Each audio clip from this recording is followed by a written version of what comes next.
across the quiet fields where the snow begins to fall. A silent question echoes down each and every hall. From the Atlantic shore to the Pacific's wide embrace, we look into the distance, searching every space. Maple trees stand watching in colors red and gold, for little hands to hold on to, for stories to be told. Where are all the children in Canada tonight? Underneath the northern lights, hidden from our sight, we keep a candle burning, a constant, faithful glow, hoping that they feel the love where the cold winds blow. Be safe, little one, wherever you may be. The heroes that you need are hoping to set you free.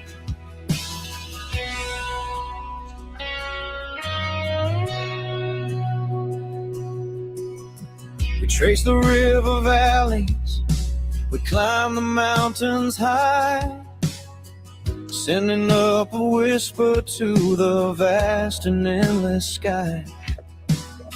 A drawing left unfinished, a favorite teddy bear, gentle reminder stabbed, hanging in the air.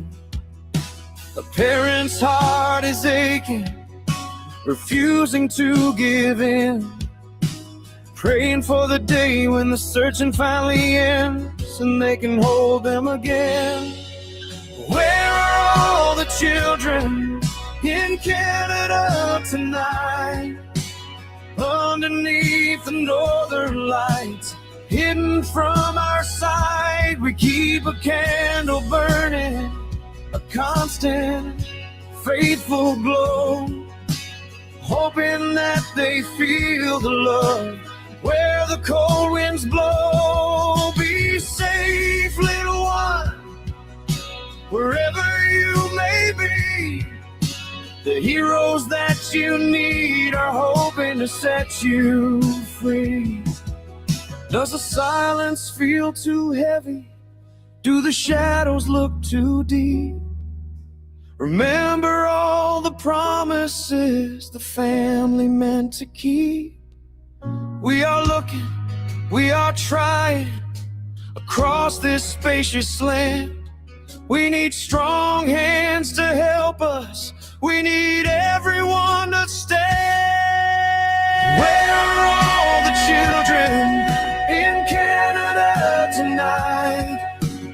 Underneath the northern lights, hidden from our side, we keep a candle burning, a constant, faithful glow, hoping that they feel the love where the cold winds blow. Be safe, little one, wherever you may be. The heroes that you need are coming, waiting to set you free. To the parents waiting by the phone, you are not in this alone. Bring them home, bring them home. Let our heroes rise. His grandma was watching him boots planted. Creek searched, no neighborhood were checked. No cameras were looked at. No geofencing used. His grandma just turned around for 18 seconds and then little Dylan went poof. Truro police looked for 6 days. Why weren't the planted boots checked for fingerprints? Or even DNA? Dylan's mom don't speak to her mom anymore. Was it traffickers? Or did neglected to check all avenues because they choose to check the easiest thing was the body of water? He is still missing. Does he wonder if his family is looking? Does he still remember his daddy's voice? Does he cry at night when it's dark and scary? Why cannot Canada do better by the children? They need heroes to come along and bring this children back. They need their parents to hold them tight. Stand up, Truro. And the RCMP, throw those guilty, sick members of your offices and government out the damn door. Our children need a hero. Let it be you!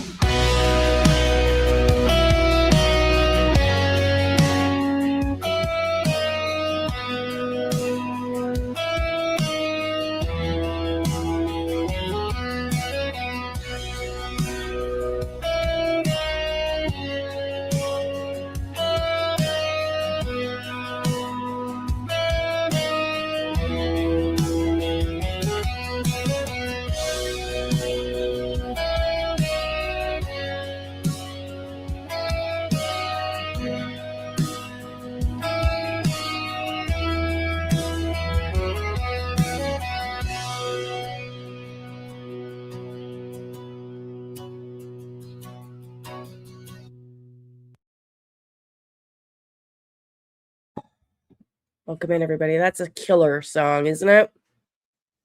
Donna, Miss Donna, not here yet this morning. She wrote that song. And yeah, it's definitely a sad tearjerker. So welcome in, everybody. Let me say hi to everybody.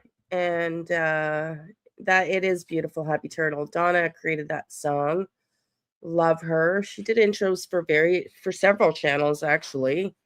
She's also a mod on Kind Time Buzz. I know she did hers. It's a tearjerker. It absolutely is. Welcome in, Violet Boland. I hope Lily and Jack know they're loved. I just wish they felt it before. I know. I channeled Lily this morning, y'all. Diana Richards. Krista, are you here, honey? I thought I saw you. Violet, yes, said hi, YouTuber. Nice to see you, honey. Betty, nice to see you. Darlene, nice to see you. Carla, nice to see you again, honey. And Michelle, nice to see you. Hey, Krista, sweetie, I thought I saw you. I don't know. You're not working yet, I don't think. Okay, you're not back. You're still on your holidays. Yeah, so I took Krista's advice. And I'm going to put that on the other channel. I took some notes from my session with Lily this morning. Pretty eye-opening. Pretty interesting.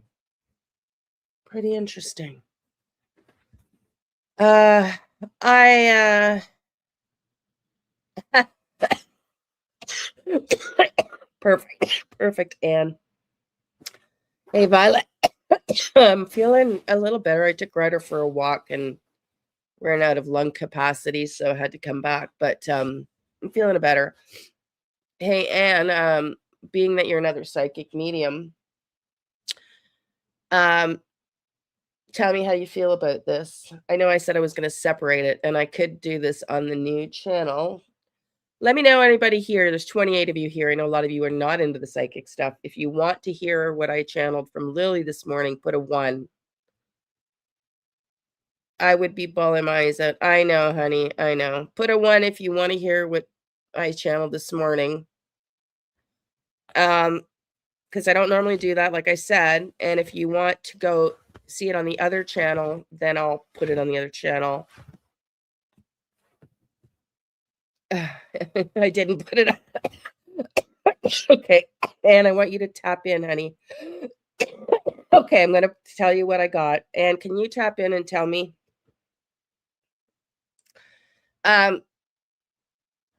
Okay. Something that I hadn't considered came through. I'm getting, when I got from Lily, I'm getting resistance like I did Sebastian. Almost like a protective. I know, honey, I know. Well, I started it. It's up here. I will put it up there after as well. And I will put this up there after as well. If anybody wants to subscribe, because I'm trying to separate the two. But I had no idea that Lily was going to come in the other day. And so, I was trying to, excuse me, my stomach is just a little off. Was trying to separate it. So I will be separating it because not everybody wants to listen to psychic stuff. But okay. And I'm still trying to piece together how it functions in the narrative. Okay. And it's piecemealed. It's not like I didn't channel her like when she came in and she's talking. I went through my guides. So I'm not hearing her clearly, but this like I would as a medium. Okay. So there's different ways. Logging a little, or maybe it's my Wi-Fi. Am I lagging? Huh, I don't know, honey. Okay, so Anne, tell me what you get here, because Anne, I know Anne's another psychic medium here, and I get lots of emails from psychic mediums, trust me. And I've invited lots of them up, and they don't want to come up with me. So I don't know why. Excuse me, I'm not sure why, but I put the date January 3rd, 2026, channeling Lily. I tapped in to ask my guides for some help. And the first thing I hear, let me blow my nose first. Sorry, so I don't have to do this until I'm done reading.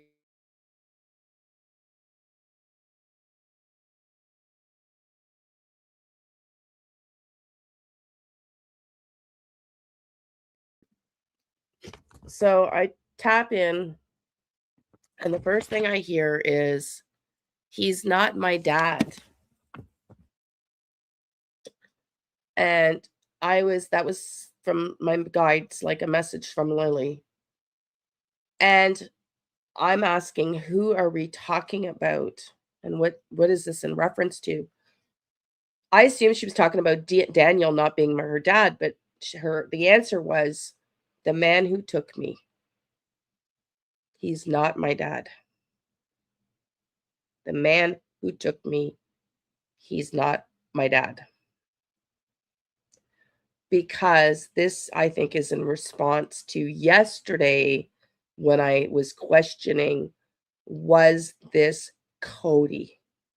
Right? Was this Cody? Getting goosebumps. Thank you. That's my validation. This is Lily upset, okay, that there was a suggestion from me that it might have been Cody. Just making that very clear. Not my dad. Okay, here's where it gets cryptic and very, very different than where I was going in this case. So I said, is the man that took you DM? No, as in Daniel Martel. I asked, who took you then? Fully expecting to get a name. What I get back? Casey Anthony. To look into Casey Anthony. So I pause and I Google the death of Casey Anthony. Or Kaylee Anthony, rather. But Casey Anthony comes up. When I Google Casey Anthony, hang on. Can I even show you? Because I got this stupid screen. Anyways, doesn't matter. I'm sure you believe me. When I Google Casey Anthony, I get the death of Kaylee Anthony. Yeah, Lily feels betrayed. Yeah. So long for her to come forward. I think she's also feeling, you tell me if you're picking this up, Anne, nervous about ratting out somebody. I got that from Sebastian with his mom all the time. But I read this, and here's what I got from it intuitively. Anne, tell me what you're picking up. I'm going to read it. Yeah. Cindy. Cindy's the voice that woke Lily up that I heard. Yep. Kaylee Marie Anthony was an American toddler who lived in Orlando, Florida with her mother, Casey Marie Anthony, and her maternal grandparents, George and Cindy Anthony. Cindy. So I get a hit on the name Cindy because this is how psychics work, right? You can read the blurb, but what am I getting the hit on? I'm getting the hit on the name Cindy. So I ask, Cindy was the one who woke you up. And I get a very clear yes. Yes. Then I ask, did Cindy have you removed from the house? Okay, this is where it gets. Okay. Did Cindy have you removed from the house? I get not a yes or a no. I get go. Cindy's Malaya's mom. Cindy is Malaya's mom. Did Cindy have you removed from the house? I don't get a yes or a no. I get go left, go right, go left, go right. That's what I hear. I ask, who's that? Wait for it. Wait for it. Who's telling you to go left and go right? My mom. My mom.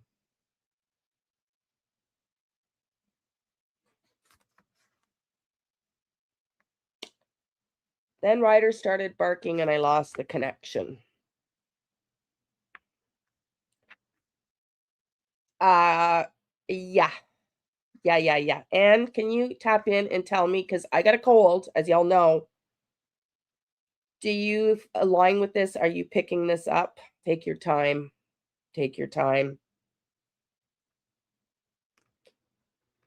Did Cindy and Malaya plan this with Jordan?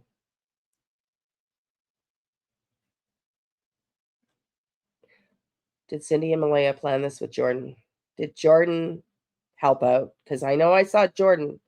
I haven't got that far with her yet.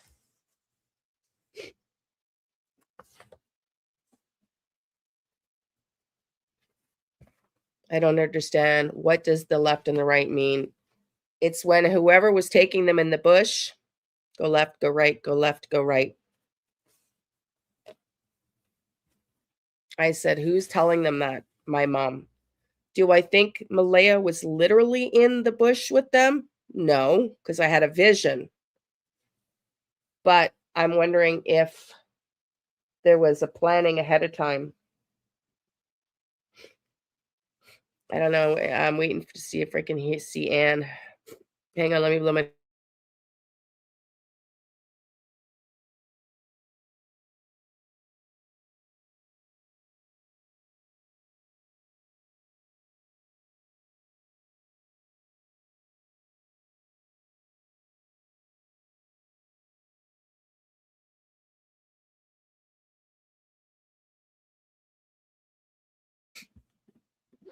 Yeah, so I don't know, Anne, if you get any hits on that, but I'm going to keep exploring that avenue. I started to wonder briefly,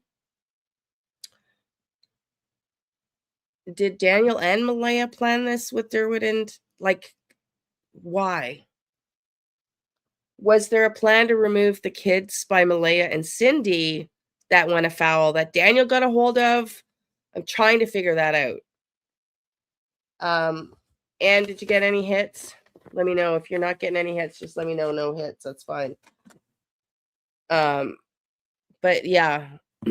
So I am going to, good morning, Deanna, honey. I don't get Cindy, but I could be wrong. When I ask spirit questions, I get a full on heart expansion that confirms, and I don't get that. What do you mean, honey? When you ask spirit questions,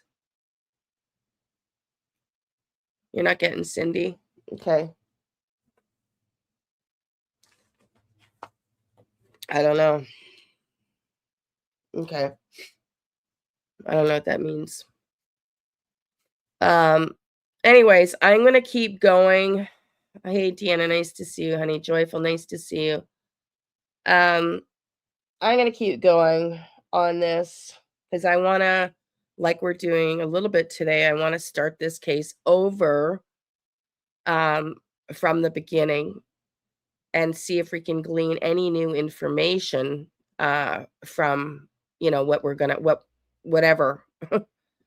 So, anyways, so what I thought I would start with today, first of all, yesterday, regrettably, we did a live on, the little missing Jonathan Bully, right, from Alabama. Hang on a second.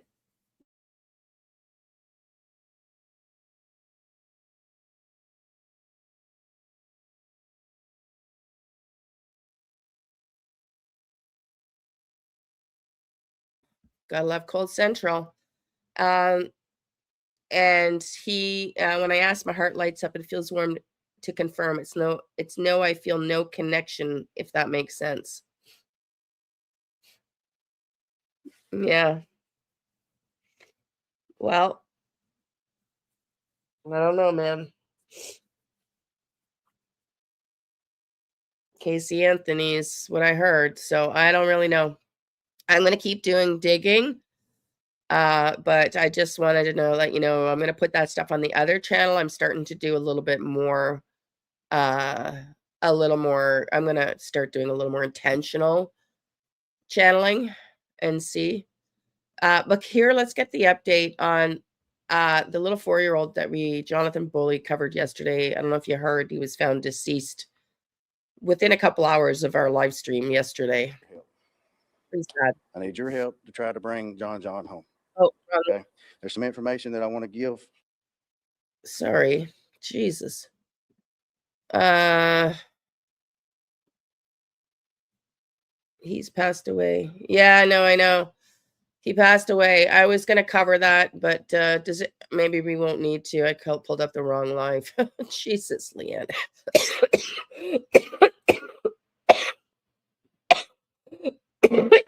Oh, sorry, everybody. Daniel is so confident about there's more to this than meets the eye. I'm worried you may not be the one. You may not be the one we should be looking at. I'm worried that he may not be the one. Yeah. Well, I think there's a lot more to this case than meets the eye too. I really do. But okay. So let's get into I did want to cover that article but of missing Jonathan. Um but let's just found dead. I'll just read the article, okay? Or show you this one. We don't need to listen to a long. It's sad.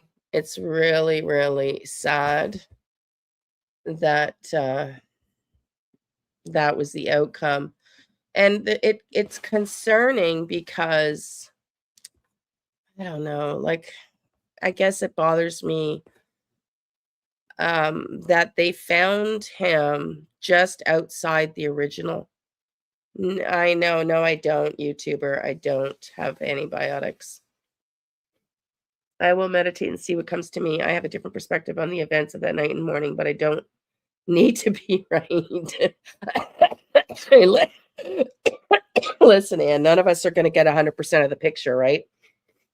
You might get little bits and I get little bits. And I know that's why you have to be careful when you channel to trust you're getting it from the right source, right? Okay, so let's watch this for a second. It's pretty sad. It's pretty sad. What they had done was I listened, Lemon and Hunky Water, yeah. I listened to somebody that was there following, trying to search for the kids and following the search.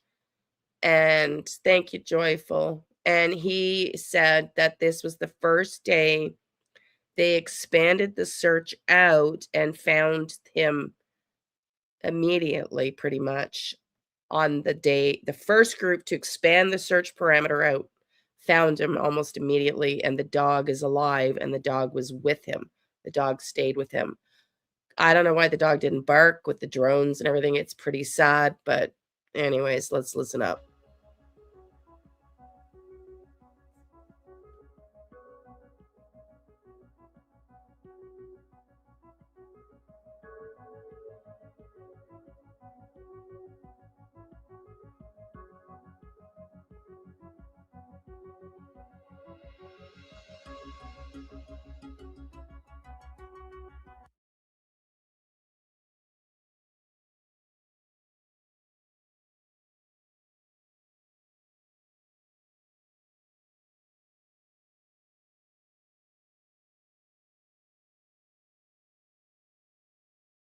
love of God. I don't know what that article is about, why they're, but anyway, I'll read it.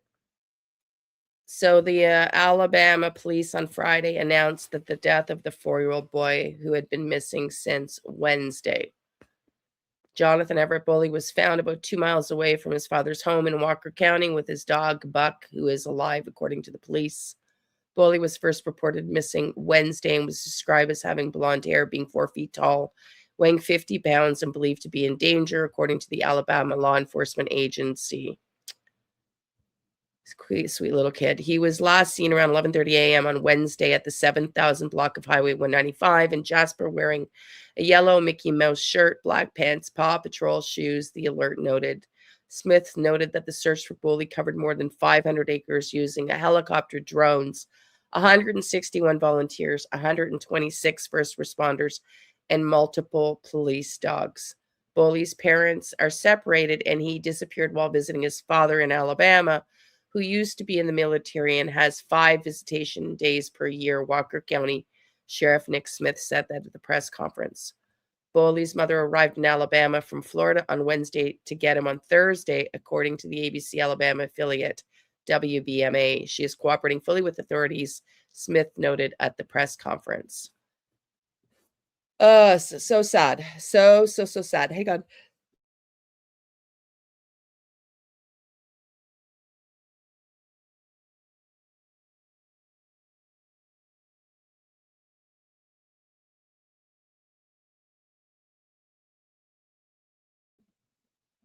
This might be a brutally long live at this rate. Okay. So, anyways, I thought I would cover one little bit about going back to the beginning, because I just this morning saw a few videos that I thought were relevant to this case that we would watch. Haven't yet, and I don't know when I'm going to have time to really go back and do a lot of the screenshots and piecemealing and everything of the statements from the family. And honestly, I don't know how much value it's going to bring, because nothing that Janie or Daniel or Durwood has said, I mean, I can go back and look at their statements, but I'm just not sure anything they said can be trusted as reliable, you know? So we're going to watch 4 videos today. And first, we're going to start with the various, which I thought was very interesting, interpretations of the last Globe and Mail's update. I thought the update was very positive. I thought the update was very positive. Krista, and you probably know this now because you're a mod for Mike Demand, but Mike does not feel that the RCMP's newest report is positive. So let's listen in to his assessment. Thank you to all of those who have sent me this particular article, because I appreciate you keeping me in the loop. The reason I have not gotten into it, because I scanned over it and didn't really see what's interesting about it. Now, it's interesting, of course, that they want to publish this right now. And I think the reason is that people want some answers, but the lack of real information tells me they don't have anything. So I always have this part of me that refuses to support what I consider to be partially propaganda. However, I do pay attention to what others pay attention to. That's something that is important to me, simply because otherwise I cannot really see where the movement is. So in this particular article, they have this guy, and then the question is how to, well, they're telling us what the question is. Great. Remember the articles that we have seen before, where they have picked parts of a police document you know, again, this is what happens when you have controlled media. And everything is kind of strategy, right? People want to know about the case, but they're not really giving us anything. So the illusion of news is sort of what is often created in order to keep the public at bay. This is not a file that just sits at work.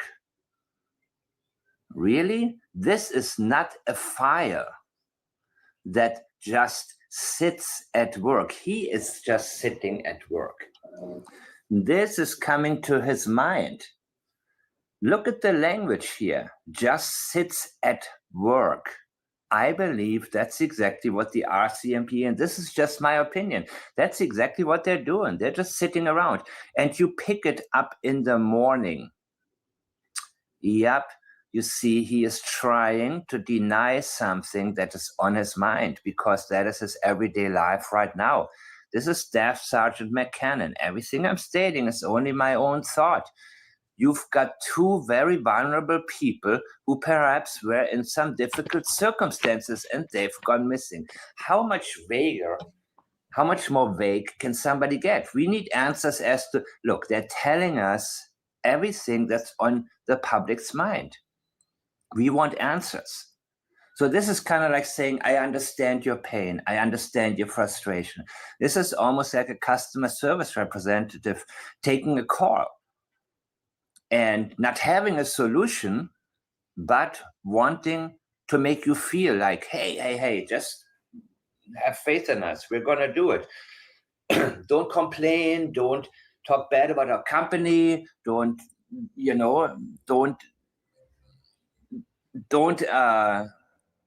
tell the public police is not doing their job. None of this. This is really, do I have to explain this? I think it should be obvious to you.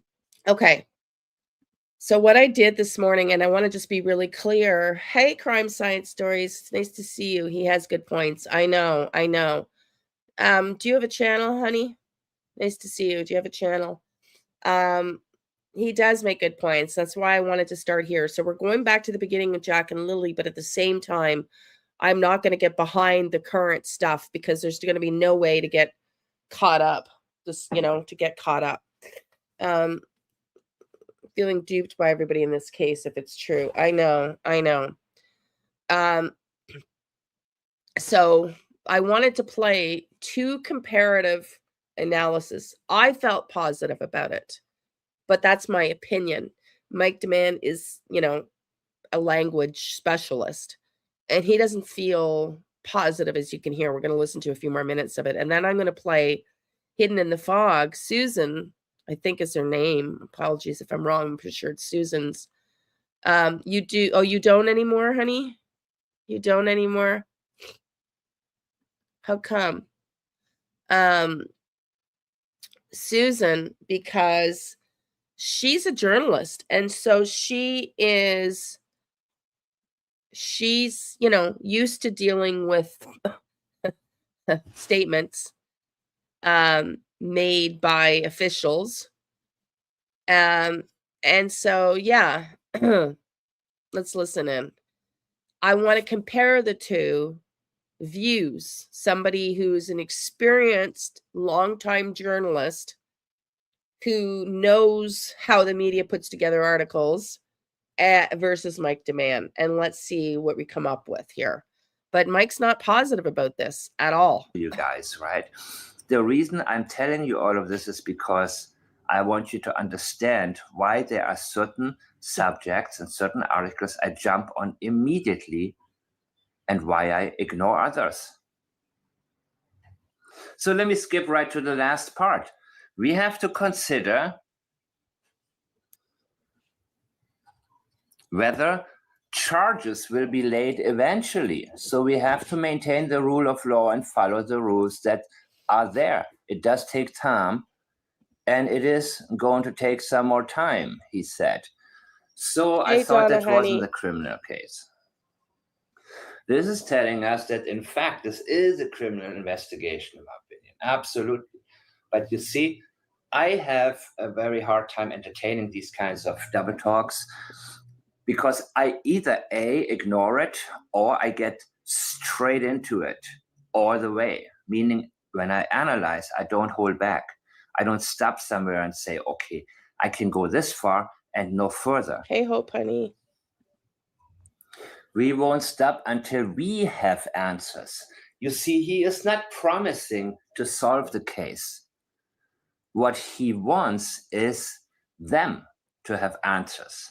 But he's also telling us right before that, we have to consider whether charges, blah, blah, blah. So we have to maintain the rule of law and follow the rules. He is telling us a reason why the case may never get solved. And I do not believe it ever will be solved. And he is not expressing any confidence that it's ever going to be. So rather than making promises, he's actually doing the opposite. It does take time in general, and it is going to take some more time. He is already telling you, don't expect anything from us. Thanks, Donna. It doesn't matter if you apply plaids to suspects in a criminal case or if you apply it to law enforcement officers making an official statement. Plaids is my system. I'm Mike the Man, and I've developed it to make statement analysis available to everybody in everyday life so that you don't waste your time and that you don't get too excited when there's something that may be perceived as a promise of action, but in reality is only an excuse for upcoming delays. Wow. It's only an excuse for upcoming delays. Tell me how you feel about that before we listen to Laurie Green, a detective, saying hopes to solve a case before his retirement. I didn't hear the retirement piece. I don't agree that this case will never be solved. Yeah, I don't know. I don't know, man. You know, what was I saying before this article came out? What was I saying before this article came out? That I don't think the case is going to be solved. That I don't think the case is going to be solved. And then this article comes out. I didn't really sit with it and tap in. I just assumed it to be authentic and legit. I read it a little bit differently than Mike, but I'm not a language specialist, but I read it a little bit differently. I read it, and we're going to listen to Hidden in the Fog for a second. I interpret it to mean as much as they can say without saying it. We went down a new course of investigation, and we're now finding things, and we're on a new track. We're going to listen to Hidden in the Fog here because she's also, like I said, experienced, and I want to just see someone else's perspective. We're going to go into, after this, we're going to go into other videos, other discussions, so not to worry. But yeah. Okay, sorry, hang on. Oh my God, my cold is just something else. Okay, let's watch this. What is everybody saying first? In my opinion, hard to pin anything on anyone without bodies. Yeah, I know. You're correct. Thank you, Carla. Yeah. Thank you, honey. Yeah, I don't know, man. Let's compare the two and then we'll talk about it. Let's compare the two and then we'll talk about it. This is Susan's assessment of it. Ugh. Because we got two different experts in two different fields completely. Susan was a journalist for, I think 20 some years, if I'm not mistaken, like very serious, high level journalist. So let's listen to her opinion of it. Thank you to all of those. My God. You can tell I'm sick. Can you tell I'm sick? Copying and pasting. Hang on. Stop. Pulling up the wrong one. Are criminal charges coming? Is that the one? Jesus, Leanne.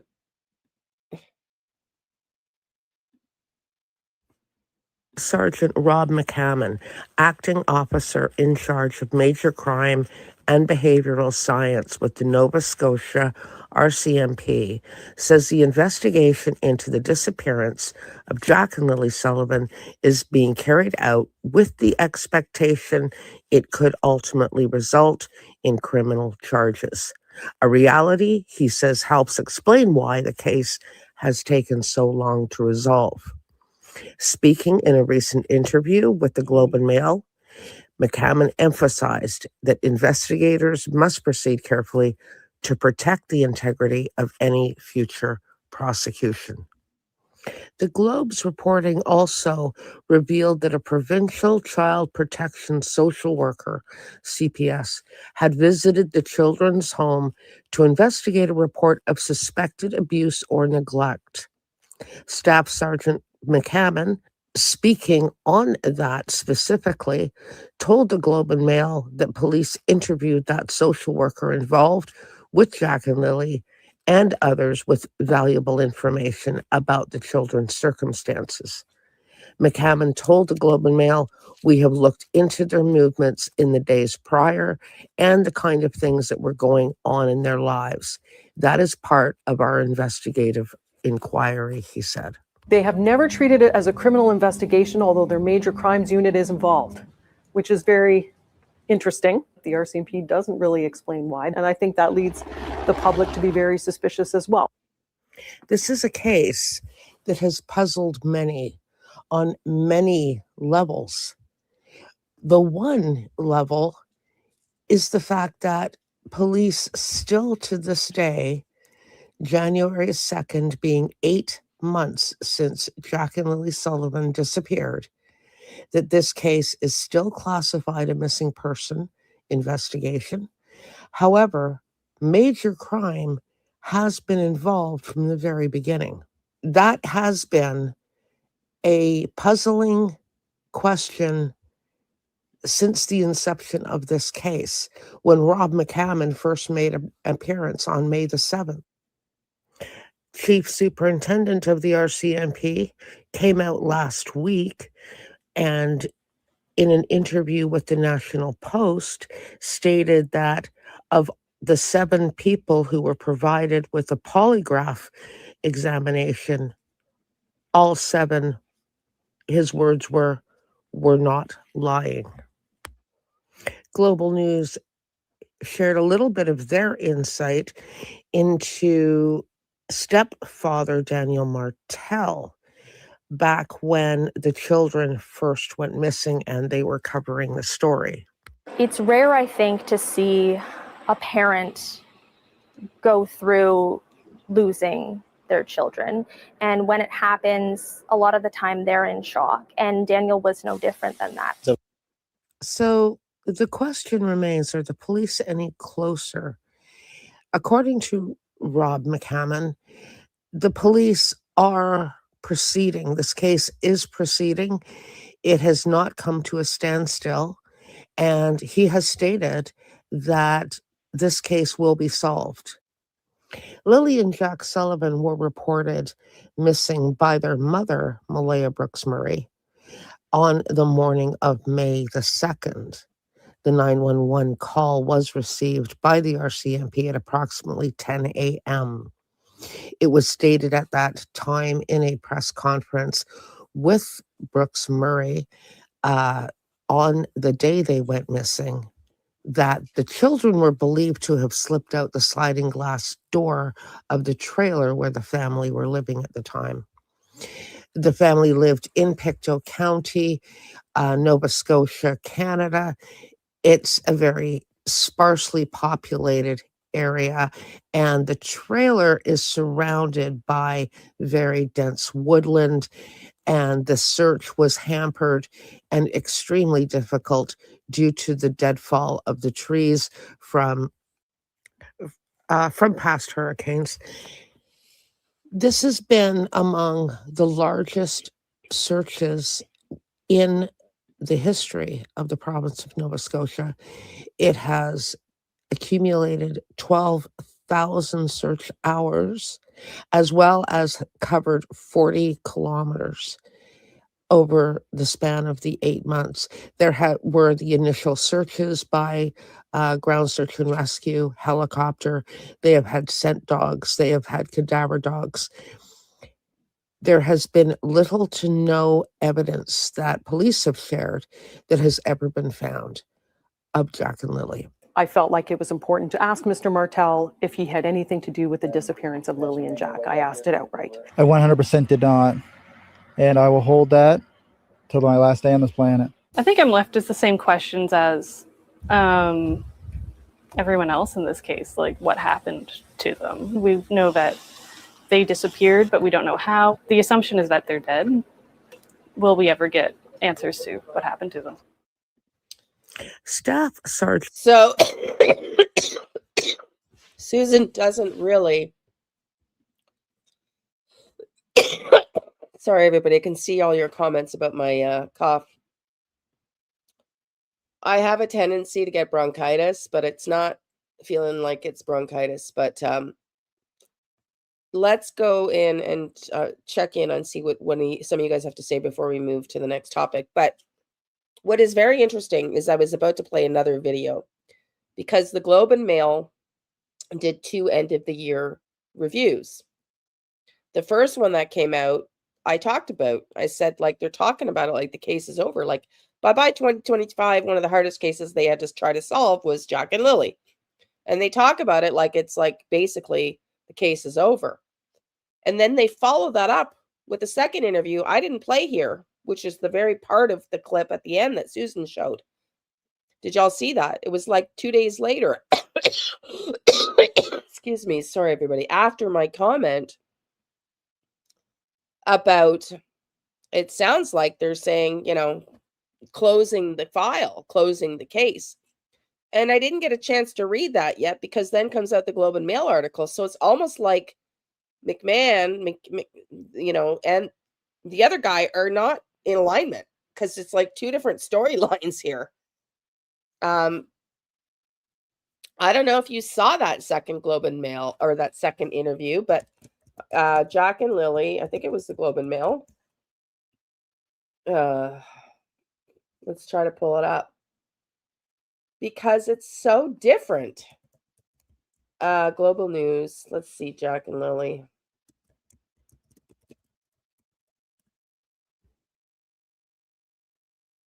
Six days ago. 6 days ago. Did you see this one? Let's show it.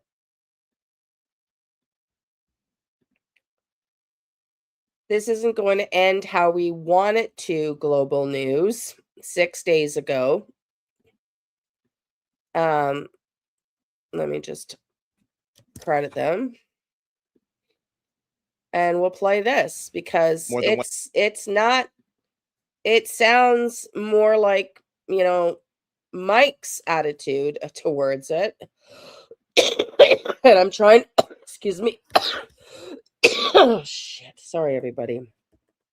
I might have to cut this one a little bit short. We'll see how I do.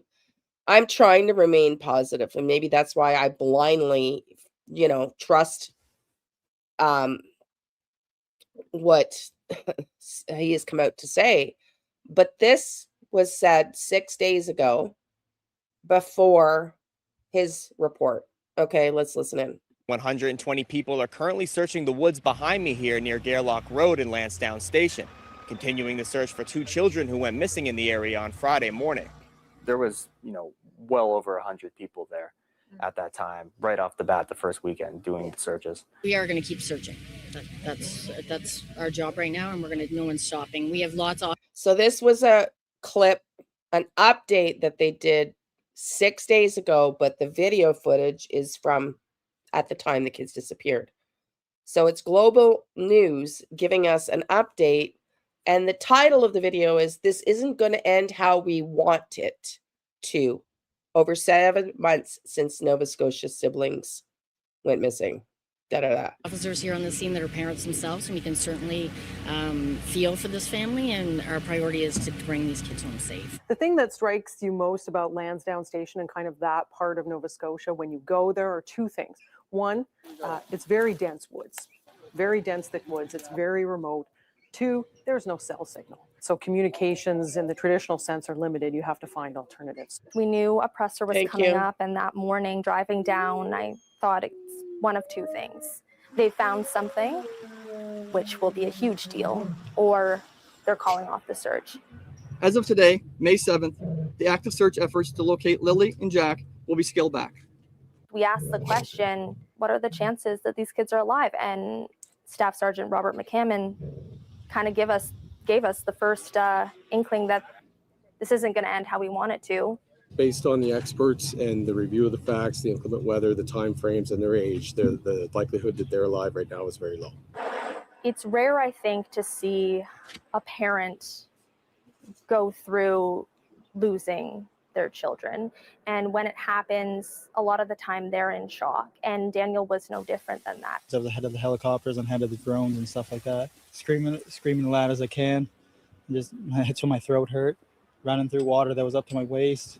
And as soon as I got back, I wasn't allowed back in the woods until a man dressed in military outfit said I could go back into the woods. Oh God, please, I felt like it was Danielle. important to ask Mr. Martel if he had anything to do with the I'd love to know if she felt his fake crocodile tears like we just heard.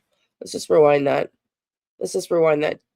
Because that is the most pitiful attempt to display crying that I've ever seen. I mean, I don't know, man. Let's watch that again. A man dressed in military outfit said I could go back into the woods. Do you feel? Oh, I definitely believe he was upset about something in this. It's like, yeah, but trying saving his, sorry, you're not feeling with slippery elm tea has helped me. Thank you. Yeah, Ryder got dropped off yesterday, and my daughter dropped off a care package of neocitrin and Halls and Mucinex, which I already have here for, but I don't think it's bronchitis. I'm so familiar with bronchitis. He's sucking in air like he's breathing out. Yeah, it just, I don't know. I can feel energy, and I don't feel any genuineness in that cry. I'm just telling you, I don't. I felt like it was important to ask Mr. Martel if he had anything to do with the disappearance of Lily and Jack. I asked it outright. I 100% did not. And I will hold that till my last day on this planet. They have never treated it as a criminal investigation, although their major crimes unit is involved, which is very interesting. The RCMP doesn't really explain why, and I think that leads the public to be very suspicious as well. It had blown up at that point, and it wasn't just taking our information, it was twisting lies on Facebook.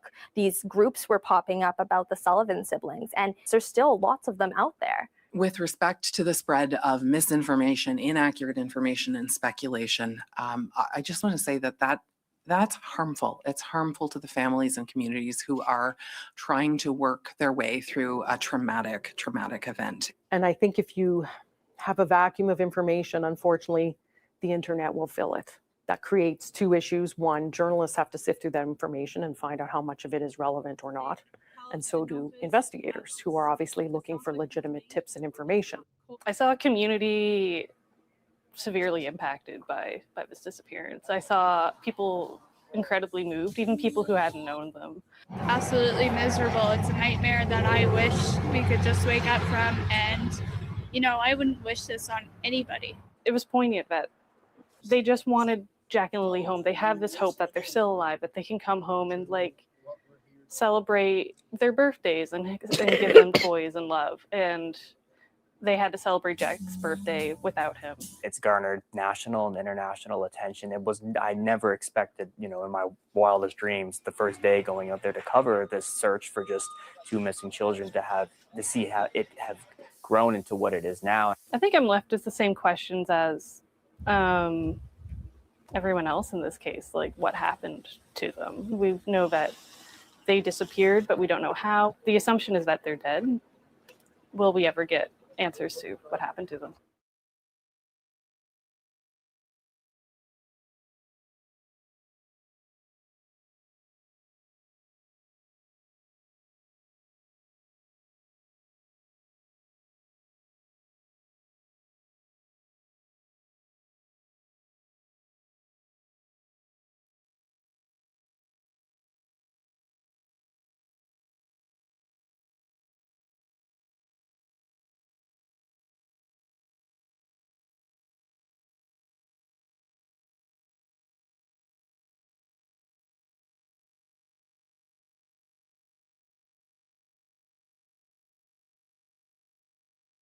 criminal operations officer here in the province of Nova Scotia. Across Morrow's 33 years of experience as a police officer with the RCMP, Sorry, he hang says on. one case has stood out to him. Sorry, I was muted the whole time. I want to compare. This was 10 days ago, this Global News report, 10 days ago, okay?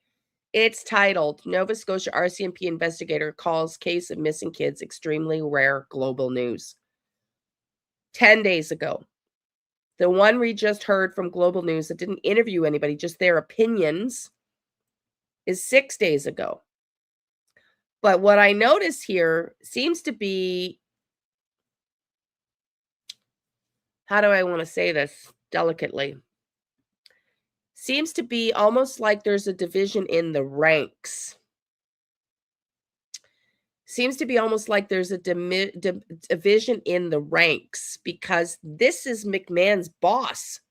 McMahon, you know, what's one about? What the hell's that about, Donna?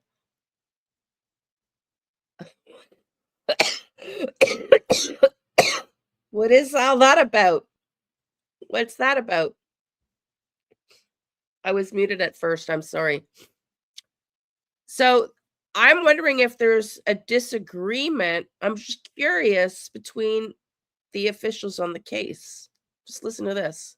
Let's compare it to McMahon's article in a second. The disappearance of Lilly and Jack Sullivan, Nova Scotia siblings who went missing from their home in Pictou County back in May. From the outside looking in, this case seemed really rare to the public. Is it a rare one for officers as well? It's extremely rare. I've never seen it across my career.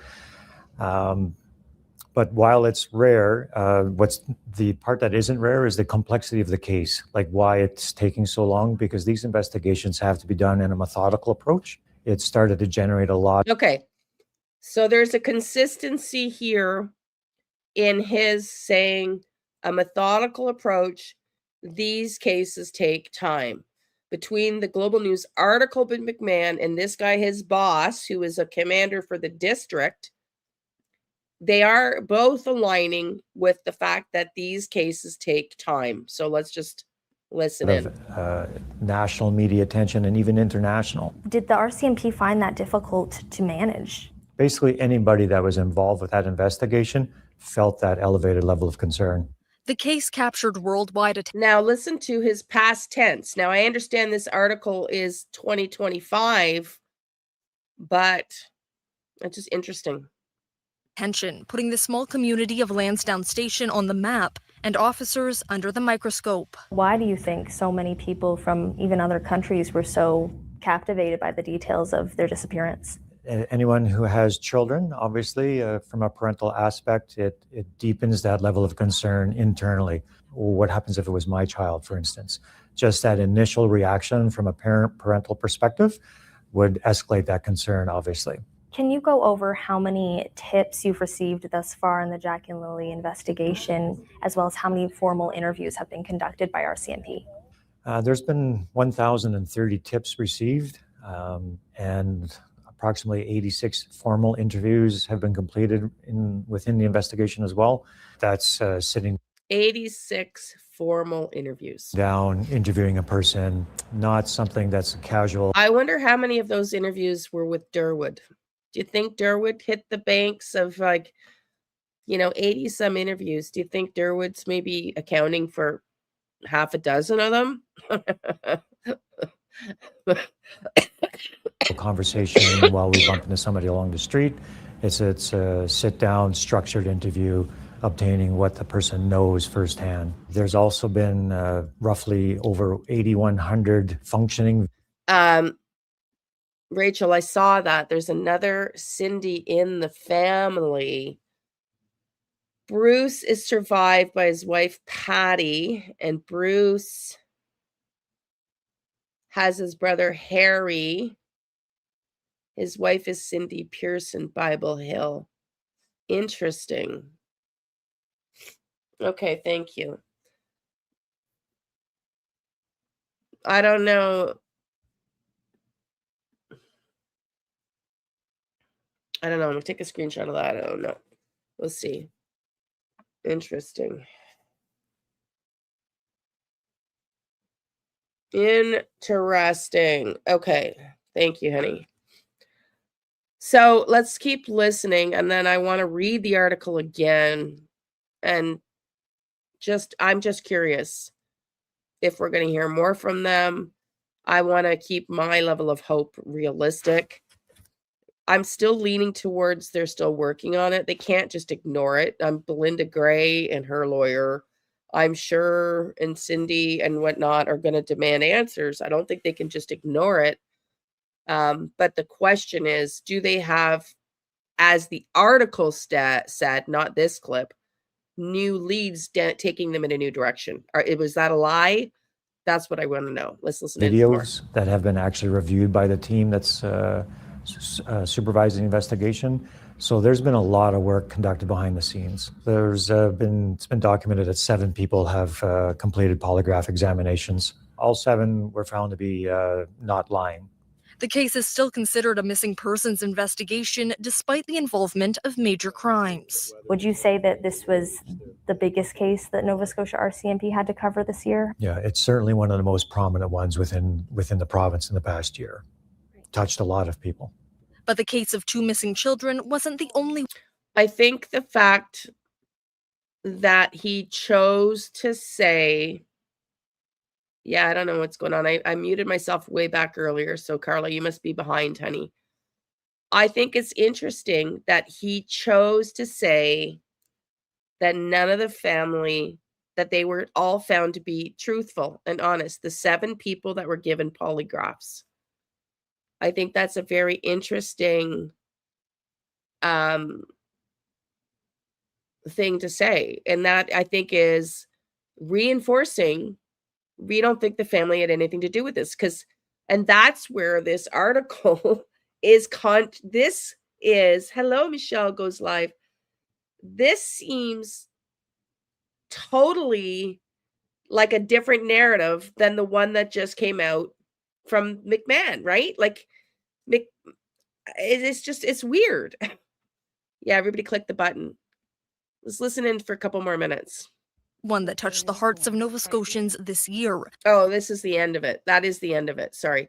So that's the way, because that's the new case they're talking about. So he's talking in past tense because, yes, the article's written in past tense. But the thing is, he's making it sound like this is the end. Everybody was proven to be honest. And he's the supervisor over McMahon, who then comes out and gives us the Globe and Mail article. I'm just gonna. Oh, God almighty, my nose, y'all.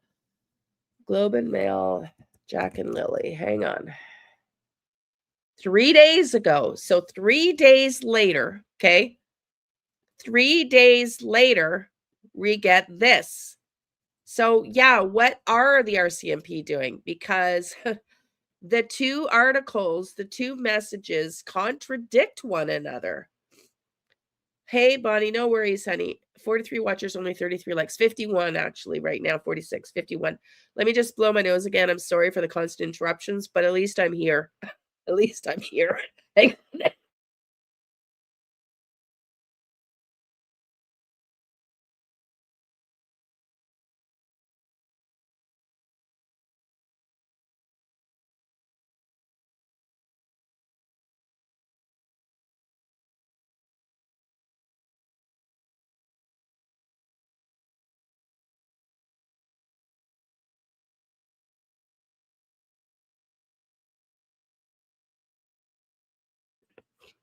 God help my cold. So we hear him saying, as a reflection piece for the global news, past tense, this is one of the hardest cases I've ever looked at in my 33-year career. The last thing said is the parents, the 7 polygraphed, the people that were polygraphed were all said to be truthful. To be truthful. That's the last thing out of his mouth before that interview ends. And 3 days later, re-get this. Nova Scotia RCMP Major Crimes head says he's confident case of Jack and Lilly Sullivan will be resolved. Starting to think that there might be some political, how do I want to say this? Pulling from rank, that there might be a difference of opinion on how to go forward with this case. That's just because being Canadian and knowing the RCMP, they don't usually break rank like this. They don't usually send two different articles out that convey two different messages. And they are different messages. The question of how two young children could just disappear has kept the RCMP head of Major Crime Unit in Nova Scotia awake for many nights since Jack and Lilly Sullivan were reported missing from their home last May. But Staff Sergeant Rob McCammon, the acting officer in charge of major crimes and behavioral science, now he's pretty high up. But the other guy is the Nova Scotia head. So whether the head of the Nova Scotia province is talking out of his, ASS, how much does he know about this case? Did they even talk? Did they even align before they went with two different narratives? Because you tell me, am I extrapolating or do they sound like different narratives? One's using past tense as a reflection of 2025, and he doesn't create any hope that they're going forward. He doesn't talk about, we're going forward, we still believe. And then 3 days later, McCammon comes out with, and the title of it, Nova Scotia RCMP Major Crimes head says he's confident case of Jack and Lilly Sullivan will be resolved. We don't need to read the whole thing. I can. It says it again here. He insists the police are still making progress with the case, and he's confident that in time it will be resolved. This is not a file that just sits at work and you pick it up in the morning. You've got two very vulnerable people who perhaps were in some difficult circumstances and they've gone missing, and we need answers as to what took place.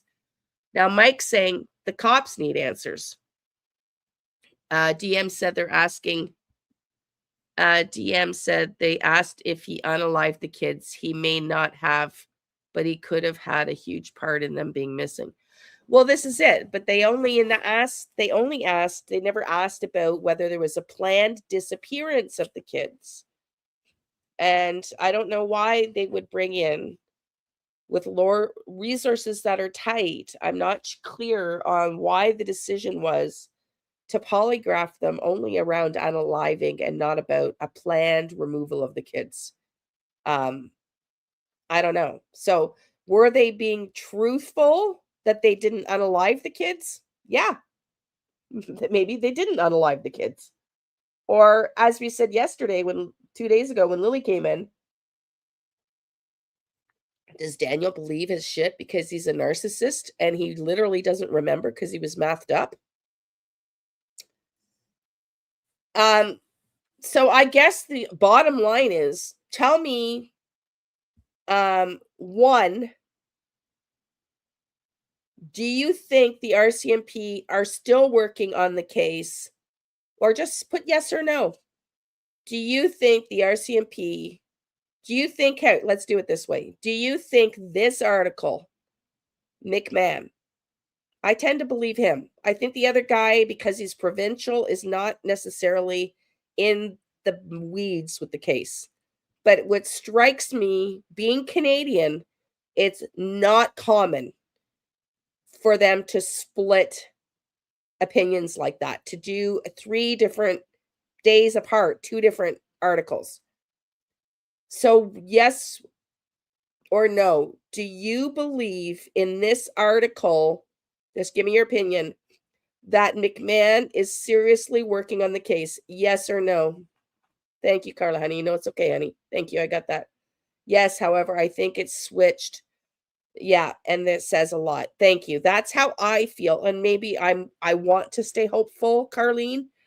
You know, I want to believe in the RCMP. Carlene says yes. Anybody else want to venture a guess as a yes or no? I wish I could figure out where the poll was in the lives. Nobody else wants to venture a guess. I'm not going to read this whole article. Well, maybe we can, because it's also going back to the beginning. So we've got very difficult, vulnerable people who perhaps were in some difficult circumstances and they've gone missing, and we need answers as to what took place. A team of major crime investigators are still following up. A team of major crime investigators are still following up on more than 1,000 tips they received and working through a list of 1,300 investigative tasks in a case that Staff Sergeant McMahon described as having the greatest volume of information in his 25-year career. So they both say the same thing. So yes, you think.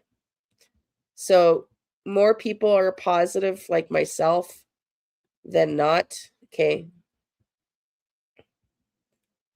I think that's exactly how I interpret it. I interpreted him to say, we've tried, they walked out the back door route, and they all were proven to be honest in the polygraph, and now we're going down another avenue. Because the polygraph says none of them unalived the kids. We've looked and looked and looked and looked and looked out the backyard, and we don't find them. Maybe we're looking at a different avenue. Sounds like BS to me. You think so, honey? Okay. I don't know. I want to believe what the evidence says other. Yeah. What would it take, under the assumption the RCMP are even watching? I have no idea whether they're watching. I know they've watched me before because they called me during a live. Various press releases have given little nuggets of positivity, hinting that is cooperating and DM is in the hot seat. Yeah. Yeah. Yeah. I don't know. I don't know. The RCMP officer should leave investigator. The RCMP officer lead investigator sounds too reassuring, but the crime unit saying something different. That's a little, yeah. They mostly have, yeah. I mean, it just, to me, it sounds like,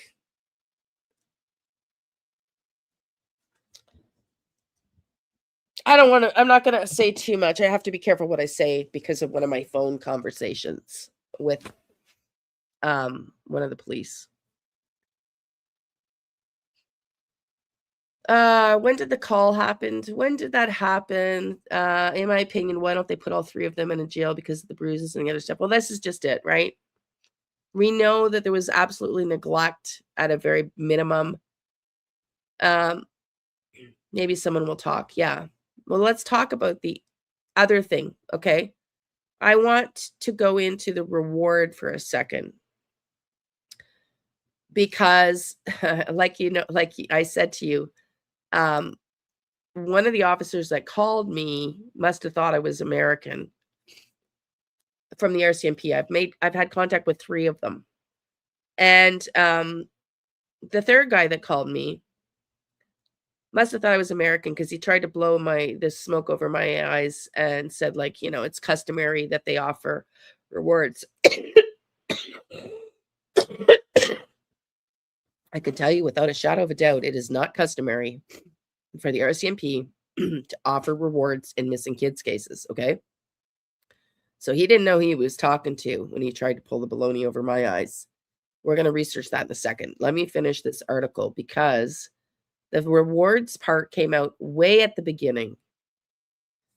So I'm really starting to wonder with these 2 different narratives, and maybe it's just my wishful thinking, that they just have a narrative out there because they know the family's watching that says they just walked out the door.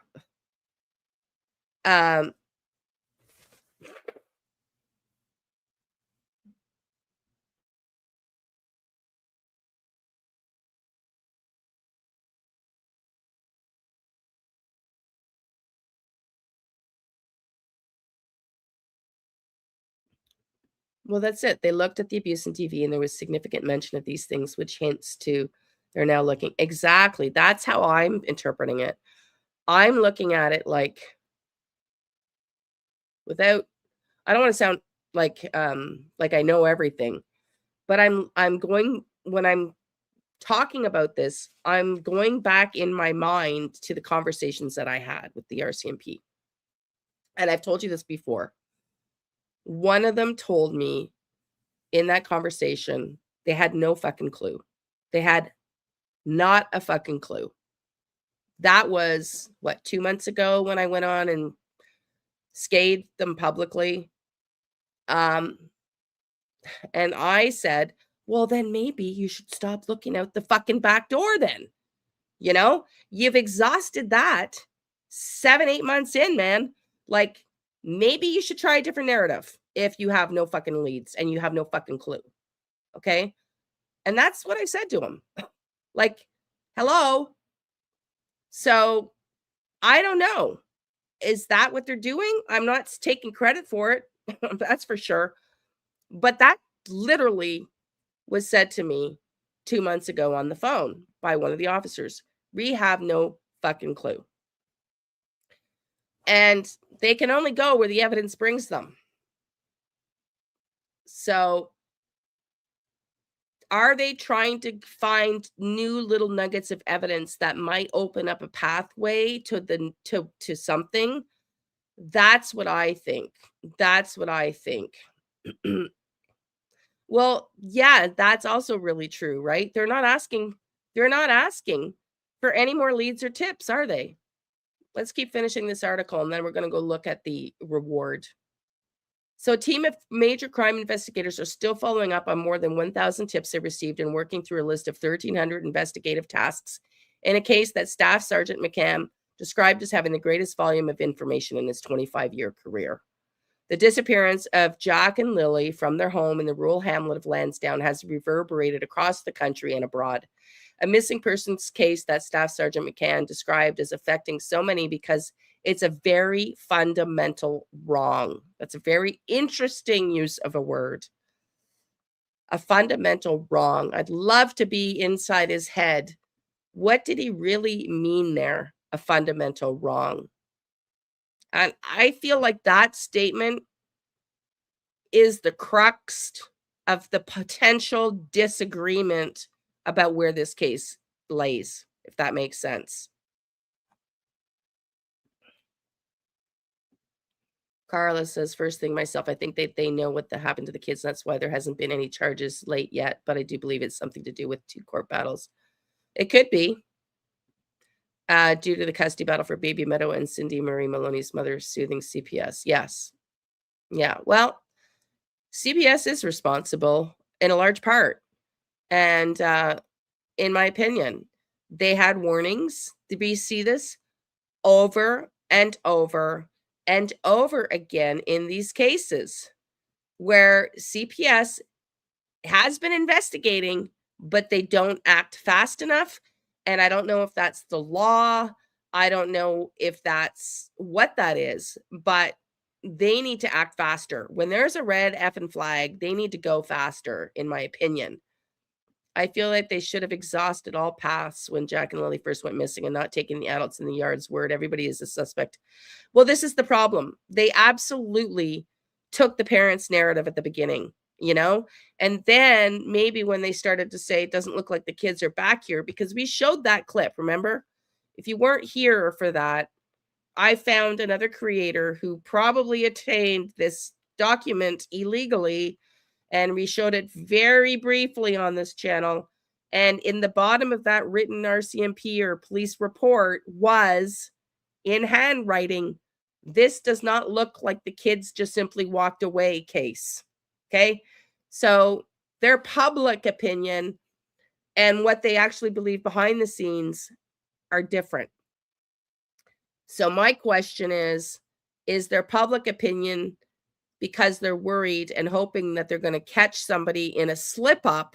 Therefore, their public forward facing opinion was they just walked out the back door. They just walked out the back door so that DM or Malaya or whoever they think might be the person responsible for this. I'm hoping. Yeah, no, we played it here, Carlene.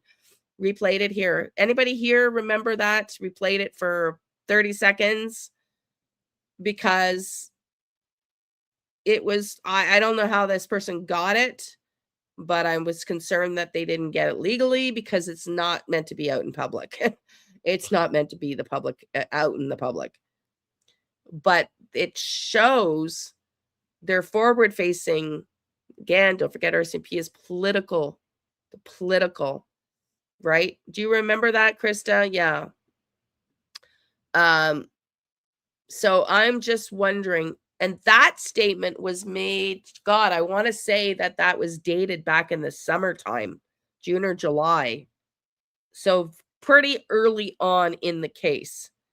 So my thought is, you remember too, Donna? Yeah. Okay. So my thought is, is there a strategy?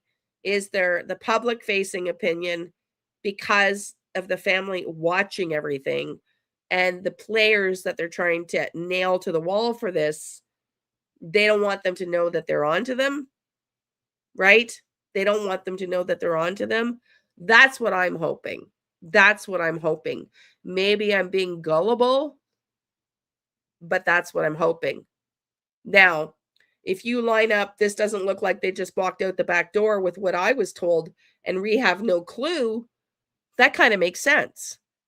We know they couldn't, it doesn't make sense that they walked out the back and we've been searching and searching and searching. We can't find them. But we don't know what happened, and we have no evidence. And so we're at a standstill. We're like, we want to solve this case, but we literally have nothing to go on. That's kind of what, that's what you're hoping too. Yeah, that's kind of what I'm hoping is going on. Let's just finish this article, and then I want to look up the reward stuff before we go on to the next two videos. So a fundamental wrong, to me, when he says that, means he knows something's wrong about this case. He knows things are not adding up. He knows there's something wrong here that needs to be cleared up. They didn't just walk out the door. That's just what I'm gleaning from that statement, hoping for a breakthrough until they have no leads. Yes. So then the question, and then that is kind of curious, which I agree with you, and I'm just playing devil's advocate of my own thinking here. Then the question becomes, if this article is valid, why aren't they asking for more tips? Yeah, I know. I know. Do you think there's some dirty cops in the area protecting the players? Let's just ask that. Do you think there's some dirty cops in the area protecting some players? And I'm not going to tell you why I think that. That may be the case. I'm not telling you why I think that may be the case. Do you think there's some cops in the area that might be covering up for the players? Yes or no? Yes, says Carlene.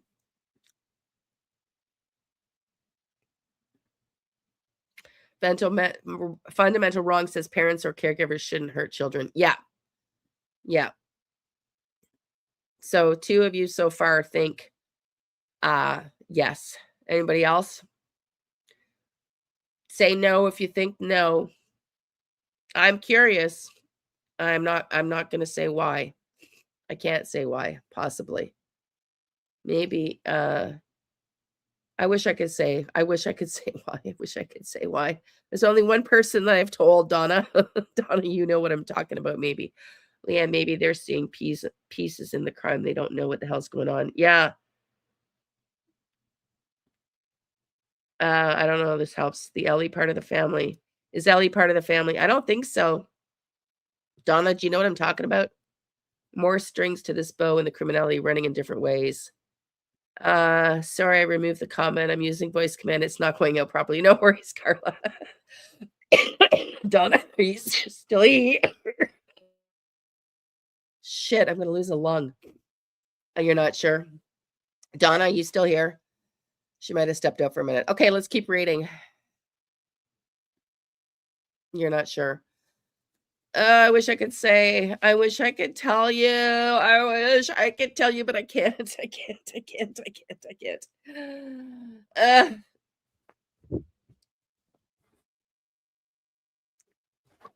Yeah, okay. So you know what I'm talking about. So based on that secret that I only told you, do you think there's a possible cover up by some of the police officers in the area? No worries, Dolphin Honey.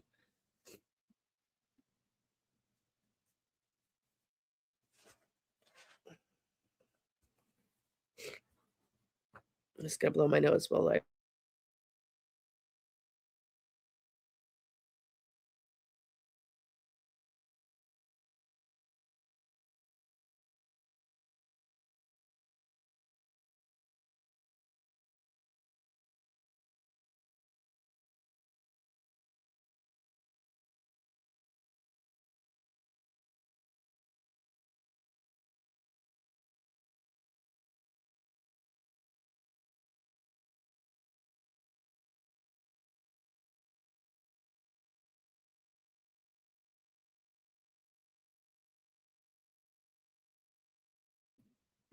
I don't know if there's a time delay. I don't know, Donna, if you're gonna answer. Joyful thinks that there is. Carlene thinks that there is. Donna, if you don't know, just say you don't know. Do you think there's an element to this police force? There's good cops, bad cops everywhere that might be protecting some of the players based on what I told you. No, don't say what I told you, obviously. I can't even say. Highly credible. Okay, let's just put it that way. Beyond highly credible. Donna, are you going to answer? Waiting for Donna. Donna's afraid to answer. Jack and Lilly, joyful. Yes. Okay, thank you. Okay. That's the one thing I can't tell you here. I cannot, and I think Donna understands why I cannot. I really cannot. Okay, like I really cannot. But something happened that I shared with Donna from an incredibly reliable source that makes me wonder. Thank you. Yeah, no, I see it now, honey. Thank you. I see it now. And so I am curious if that's why we're seeing a double narrative. Let's keep reading. On May 2nd, the morning Jack and Lilly were reported missing, their mother, Malaya Brooks Marie, marked them absent from school for a second day in a row. So this is the part where people are, she marked them absent, but she had marked them absent the day before because Lily was supposedly sick. Now, here's the interesting piece. Lily wasn't well, but she was well enough to take on a road trip for the day for all their outings they had to do. Why wouldn't one of them just do the outings and the other one stay behind if Lily was really that unwell? I think some of the RCMP are very opinionated. I do see that, and they have to say things they don't agree with. I see that very clearly. But this is different. This is different. I mean, if I could tell you, I would. But this is very, very, very different. I don't know. Michelle, does he? I really don't know. I really don't know.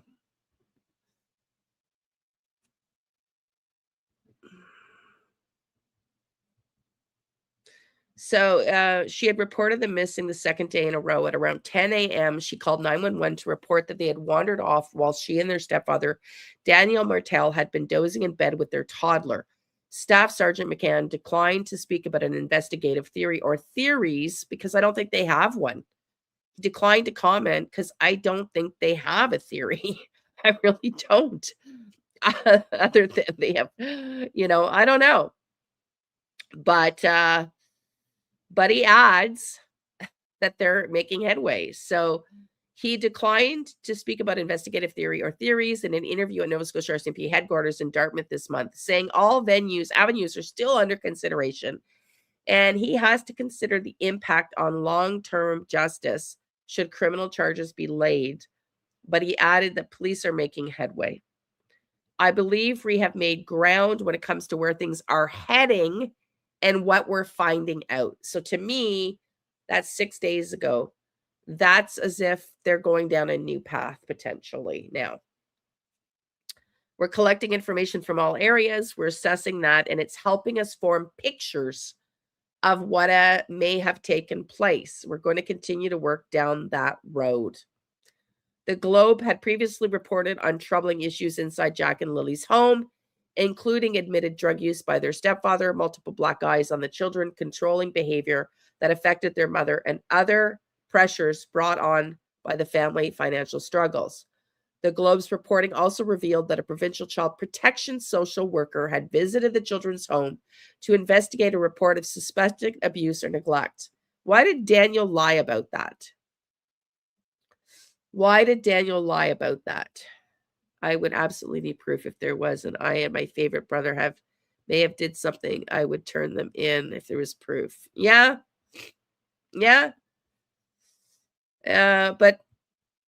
So we're looking at their movements in the days prior and the kinds of things that were going on in their lives. That is part of our investigative inquiry, he said.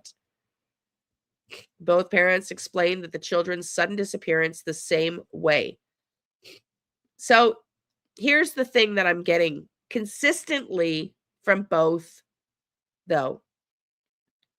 This piece here kind of leads me to believe the way that, because this is the Globe and Mail. So whether they chose to put this in or whether he gave them this quote, I don't really know, right?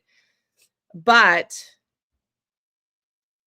if it was his quote, then it kind of makes it sound like that the kids, they believe the parents. They don't believe the parents are involved in this. And who else could it be? Both parents explained the children's sudden disappearance the same way. The kids must have put on their boots, opened the glass door, and left the fenced-in backyard. Well, fenced in is a stretch. Clearly, the Globe did not see the gaping holes in the fence. But I digress. The three adults who live on the property, including the children's step-grandmother, Janie McKenzie, told police that they heard the children playing in the morning before they disappeared. In the days and weeks that followed, the Mounties oversaw one of the largest searches in the province's history. Excuse me, dozens in search of rescue teams, police dogs, helicopters, and drones scoured the thickly wooded area around the trailer for more than 1,200 hours.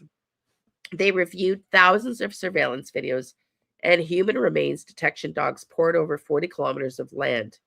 In the late fall, the children's stepfather, Mr. Daniel Martel, said he doesn't believe the children wandered into the woods anymore because of the extensive search. Well, hang on a second. Didn't both the parents say very early on that they thought that they should have an Amber Alert out because it was a distinct possibility the kids were taken? Excuse me. I don't think, but Derwin is a friend of the RCMP. That's what I think. Yeah, that's what I think, Carla. I don't think the Martels do, but I think Mr. Derwood does too. Hang on, I'm so sorry, everybody.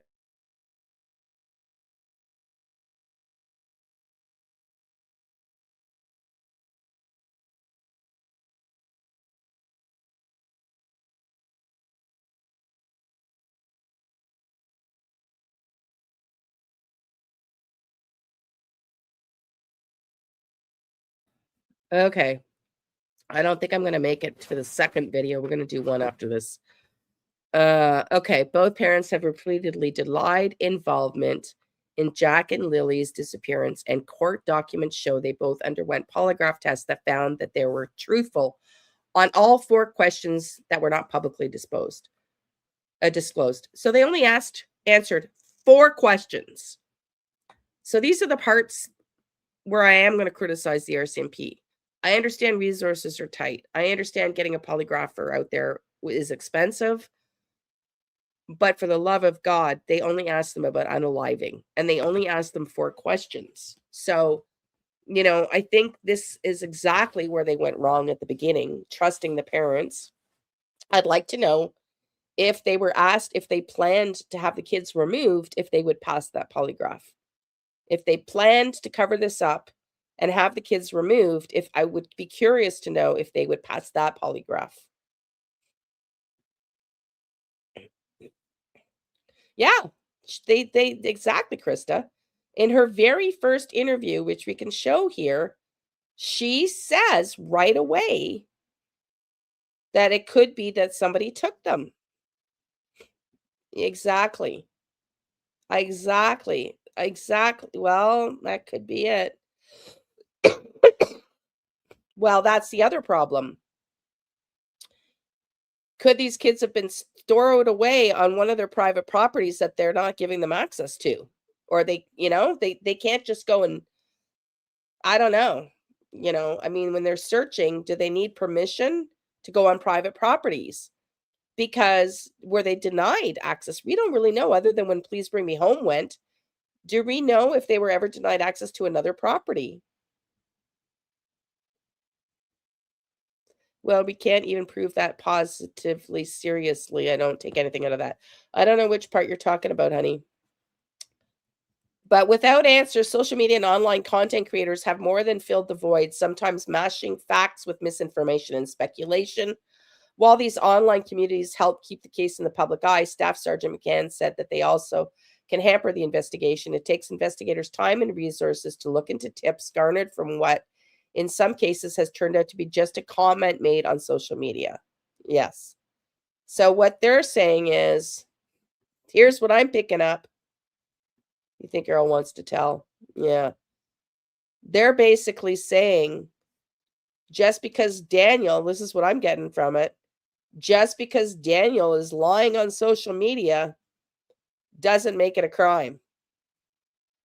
Right? Let's repeat that.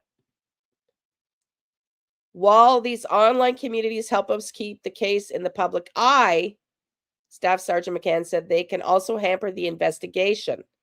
It takes investigators time and resources to look into tips gathered from what in some cases has turned out to be just a comment made on social media. So,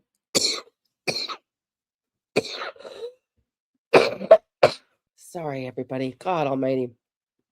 In other words,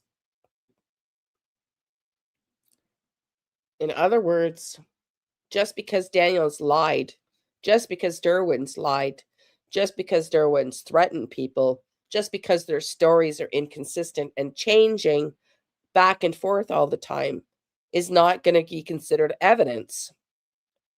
So our view of all the lies and everything is not what they're going to go on.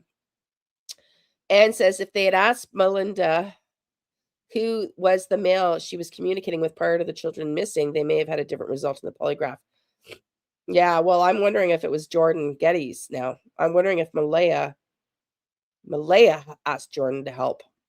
I don't know. Yeah, and never went back. Yes. Yes.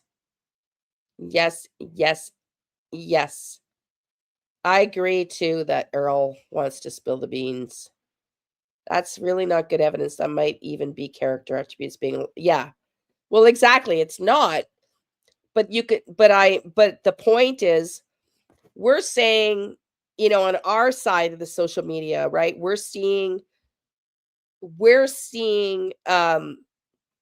your dad's a tracker. Why wouldn't you call him right away? I'm just saying, it's true. It's true. Dad's a tracker. Yeah, and I think somebody wants to talk. I do too. I think somebody wants to talk. But I don't think if the pressure's not on them, they're going to talk. Let's just finish this and then I want to go to the reward. So, I mean, that to me says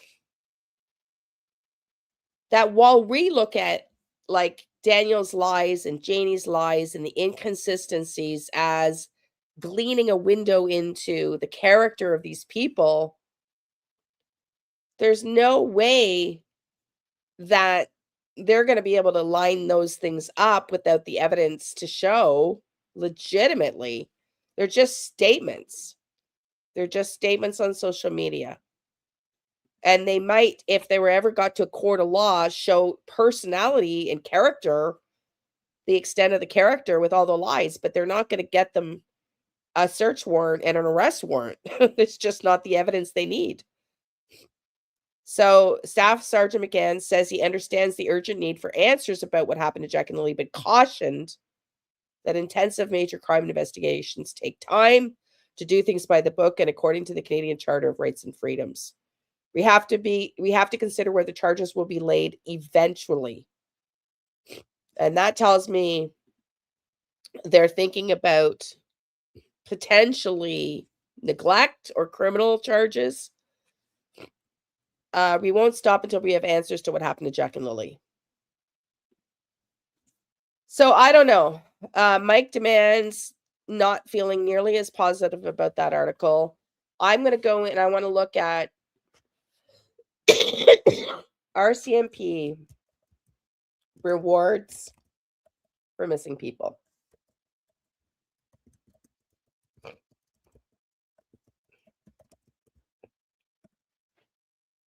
Okay. Let's go to chat. You're going to love this. Tells me that they know they don't know. There's a saying in when I was a coach. Oh, by the way, somebody messaged me through Facebook privately. I'm not mentioning your name, asking me if I could help you. Yes, I have a coaching background, right? So if you want some help, I can help you I can coach you through what you presented to me, but you're going to have to email me. So, yeah, because I was a coach and I've helped a lot of people in a mentally low place. Okay, so listen to this. Look at this. I just asked, how often do RCMP offer rewards for missing person? The RCMP does not offer rewards for missing persons on a fixed schedule, but rather on a case-by-case basis, usually in collaboration with provincial governments or other organizations. Rewards are typically offered for major unsolved cases, especially when the person is believed to have been a victim of a crime. Rewards, I'm going to repeat that, are typically offered for major unsolved cases, especially when the person is believed to have been the victim of a crime and investigators believe a monetary incentive could generate new information. Key points regarding RCMP rewards. No fixed schedule. The decision to offer reward depends on the specifics of the investigation and is not a routine procedure for all missing persons cases. Provincial reward programs. In many instances, the rewards are part of a provincial rewards for major unsolved crimes program, which the RCMP, as the policing agency of jurisdiction, submits cases to for consideration and approval. Discretionary amount. The reward amount, which can be up to $150,000 in some provincial programs, example Nova Scotia, is determined by the relevant government body and depends on the investigative value of the information provided. Condition of information. Those who come forward with information under these major case reward programs must often provide their name and contact information and may be required to testify in court to receive the payment. Third-party rewards. Other organizations like Crime Stoppers, up to $2,000 for anonymous tips, or the BOLO program also offers rewards for information on certain cases, some of which may be RCMP investigations. Ultimately, the goal of a reward is to provide the incentive for the public to offer that one missing piece of the puzzle that can help solve a stalled investigation. So I'm going to go into the AI and say, now I'm trying to dive deeper, okay? I want to make sure you can see this new Okay, it changed over. Okay, hang on. On Sunny's Live, when even Derwin O'Grady did state that he had a friend of his said he went to high school with his RCMP officer. Not quite sure if he's. Yeah, okay. Okay. Interesting. Okay. So now let's look at this. Rewards for missing persons are not a standard feature of most RCMP investigations and are considered a tool of last resort. While the RCMP itself does not typically have a budget dedicated to offering rewards, they facilitate them through three primary channels. One, provincial rewards for major unsolved crimes programs, the most substantial rewards up to $150,000. They came out at the get-go offering the most substantial reward they could of $150,000. That means they think somebody was willing to talk, right? The frequency is rare. These programs generally focus on cold cases or high-profile cases, disappearances, high-profile disappearances where investigative leads have been exhausted. The criteria the RCMP must apply to the provincial government to have a case included. So they had to apply to get that reward. Yeah, I know. Can we trust Durwood, though? Can we trust Durwood? Right? I don't know. Example, in June 2025, here's the example. I haven't even asked them about Jack and Lilly. An example, in June 2025, $150,000 reward was offered for information regarding two missing children in Nova Scotia, Jack and Lilly Sullivan, through the Provincial Rewards Program. Okay, so I'm going to ask, how many times have Nova Scotia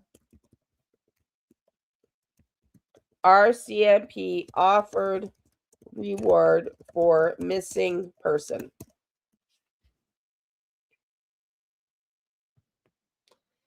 In Nova Scotia, rewards for missing persons are offered through the provincial government rewards for major unsolved crimes program rather than by the RCMP. As of January 2026, there are approximately 20 missing persons cases included in this program. Wow. Wow. Key statistics for Nova Scotia, total active cases. There are 122 active cases in the rewards program, the majority of which are unsolved homicides. Roughly 20 are of missing persons, specifically involved missing persons where foul play is suspected. The payout frequency, the program is rarely successful in terms of payouts. Since its inception in 2006, only 6 cash rewards have ever been paid out to tipsters across all case types, homicides, and missing persons. And this is Nova Scotia. This is very interesting. I had not looked this in. I had not seen this before. Notable recent cases, 2025-2026. Jack and Lilly Sullivan, a reward of $150,000 was offered in June of 2025 for information regarding these two children. Zachary Lefebvre, his case remains in the program with a $150,000 reward as of December 2025. Devin Sinclair Marsman, 2024, in a rare move, the provincial government increased the reward for this missing persons case to $250,000 in April 2024 to encourage new leads. Matthew Simon Harry, 2022, added to the program in March of 2022 with a $150,000 reward. Wow. RCMP application, how the process works. The RCMP must formally request the Nova Scotia Department of Justice to add a case to the program. Strict criteria. Rewards are typically reserved for major unsolved crimes where standard investigative avenues have been exhausted. And unlike Crime Stoppers, required disclosure, providing information to this program cannot remain anonymous. Okay, but I want you to read this, where standard investigative options have been exhausted. They came out with this reward in June of 2025. It says it right here. Right here. June of 2025. 100 isn't enough. Yeah, I know. But I am just curious how they came to determine in June. The kids disappeared in May 2nd. By June, they had already deemed this to be suspicious and that they were dead-end leads in June. I don't know when in June. Do you remember? I'm going to see if I can get a date. Do we have a date in June? RCMP offered the reward for Jack and Lilly.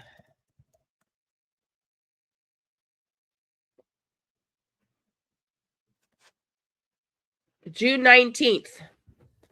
Hang on, let me blow my nose again. I'm so sorry, everybody. I know it's a pain in the...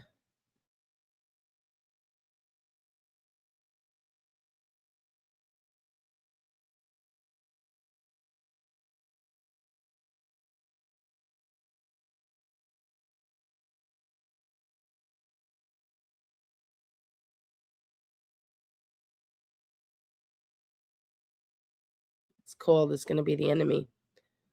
Yeah, exactly. That's exactly. So that's what I'm piecing together, Anne.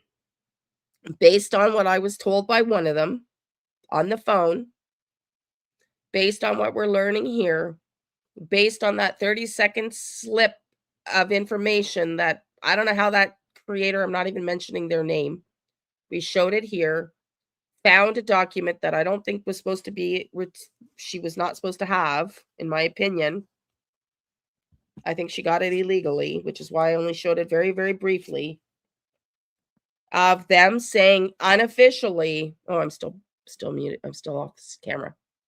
Unofficially, they didn't believe they walked out the back door. And this is in alignment with that statement, because they offered the reward June 19th. The reward for information regarding the disappearance of siblings Jack and Lilly Sullivan was officially offered on June 19th. They would have had to go through the application process. So how long does the application process go? How long does it take to get reward approved? So this tells me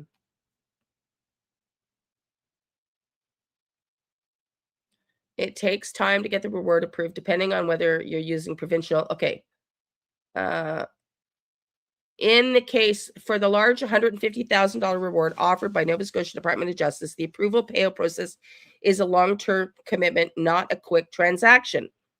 The approval of the case for Jack and Lilly Sullivan's case took approximately 7 weeks from the date they went missing, May 2nd, for the provincial government to approve and announce the reward, June 19th. Well, 7 weeks. I don't know. That's not really answering my question. There's 7 weeks between the time they went missing and the announcement of the reward. But I want to know,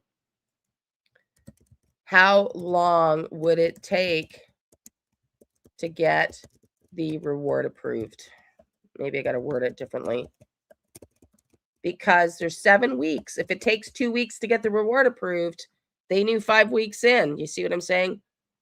The time to get a reward approved depends on the program being used. Well, it's just going to keep going to 7 weeks. 7 weeks. 2 weeks. We got Crime Stoppers 2 weeks.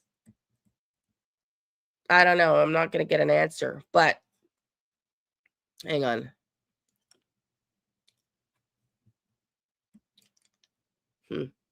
So we don't really know, because that's the back room. But the point is, they put the reward out June 19th. And makes sense. Sebastian was months. Yeah. So they had to know. Remember what I just said? I thought Reese saw that clip, that creator that replayed here. I'm not mentioning their name, because I think they found something illegal was an officer's statement in handwriting at the bottom signature of the statement. This doesn't sound like a simple case of the kids walking out the back door. And I just said, I thought that was in June or July in the summertime. So it seems to me that might have been the statement in alignment with the request for the reward, right? The timing of the summertime and the reward going in. Buds girl, nice to see you. It could be, Kitty, is that you again? Is that you again? It could be that they knew early on, but their narrative is still, we don't have the evidence. The family's coming up honest in the polygraphs. But this doesn't look like the kids walked out the back door. We just don't have the evidence. And that's, to me, where I think this case went.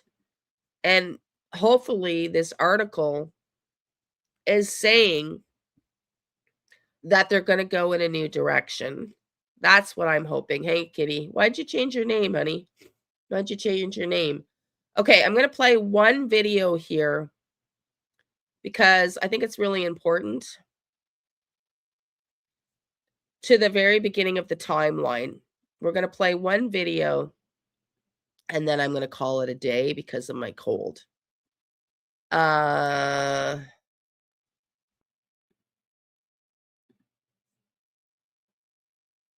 This is Ninshi's video on Janie's raking. What the heck was Janie doing with a rake? What was Janie doing with her rake, right? I just want to make sure I've got her. I'm properly crediting her. So I'm just going to go back and see what's her channel name.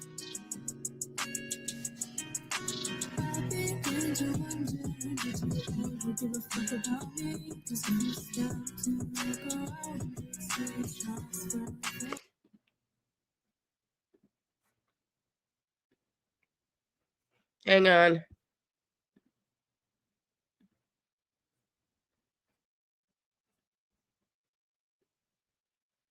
Why can't I? Okay, sorry. Let me just make sure I credit her. Just want to listen to what she has to say. But I did her TV interview. That was all done before Malia did her yeah. I know, honey. Thank you. I know. Well, if you're just coming in now, that's why I'm really interested with what I did when I said I was channeling Lily earlier today. Honey, I'm not going anywhere. I'm not going anywhere today. I'm just going to go to bed after this and rest. But let's watch this because I just am very curious about the rake. Okay, I'm very curious about the rake. So let's watch this and see what she has to say about the rake. And then, as I said, I'm going to do my best when I'm feeling a little bit better to do more of my own investigative tools. But I really think for myself to go forward in 2026 with Jack and Lilly, I need to feel hopeful. I need to feel hopeful. So while Mike doesn't think that they're being honest and transparent, I'm going to lean on the side of hope. I'm going to lean on the side that they're really trying to find answers because I think with lawsuits pending, I don't think they can afford to just walk away from this case. I think if Cindy is suing them or CPS and whatnot, they've got a lot of pressure on them. And I don't think they can just afford to walk away. I could be wrong. Maybe I'm being naive. But I just don't think they can afford to walk away. So let's just see what Ninchi has to say about Janie's rake. With my dogs as well. And if you feel like it, we can listen to Mike's rake video because I was just I was just going to ask if you wanted to hear the Rake song. I love it. I love his I've Got a Rake. Let's play it. Let's look for Janie's Got a Rake. And it's not to make fun of the situation. It's just true crime is harder than heck. And if you don't laugh, you're going to go nuts, you know? You're going to go nuts. It's very hard. Janie's Got a Rake, okay? We're going to play it. Hang on, let's go. Stop sharing. I got to open up this one. I never even thought about it, Krista, until now. And then you and I were like in alignment here. Let's go. Let's get this Janie's Got a Rake playing. Hang on. I can't even open it. Where is it, Mikey? Janie's Got a Rake. That's like not opening.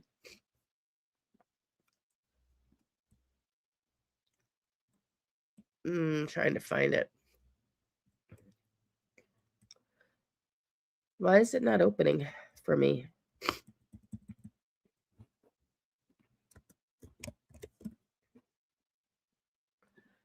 There it is. I know for 100% they won't find anything. So what do you make of the fact that they are bringing the cadaver dogs in? Janie's got a rake. Well, I'm actually pretty happy about that. Janie's got a rake. I even hope that they bring more than one. She's got so much to do. So what are you happy about? Her driveway needs a pool. I would just like to see maybe the social media speculation theories and accusations, maybe.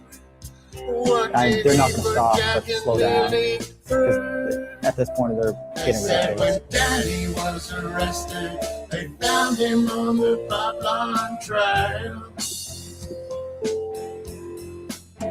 In front of helicopters running, now that Janie's got a rake, Fluffy's never gonna be the same.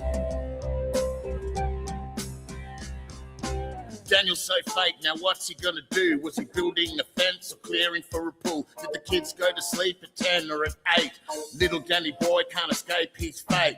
Danny's more concerned about what you're thinking. The kids are an afterthought, let that sink in. Trolling the net pops up like a whack-a-mole. You wanna buy a story with a giant hole? Apparently Thursday had no detail. Here comes Mike on a mission to derail all of the BS Danny is speaking. International sea of guilt is leaking. Thinks he's so smart, but he never took the course. Forensic linguistics will knock him off his horse.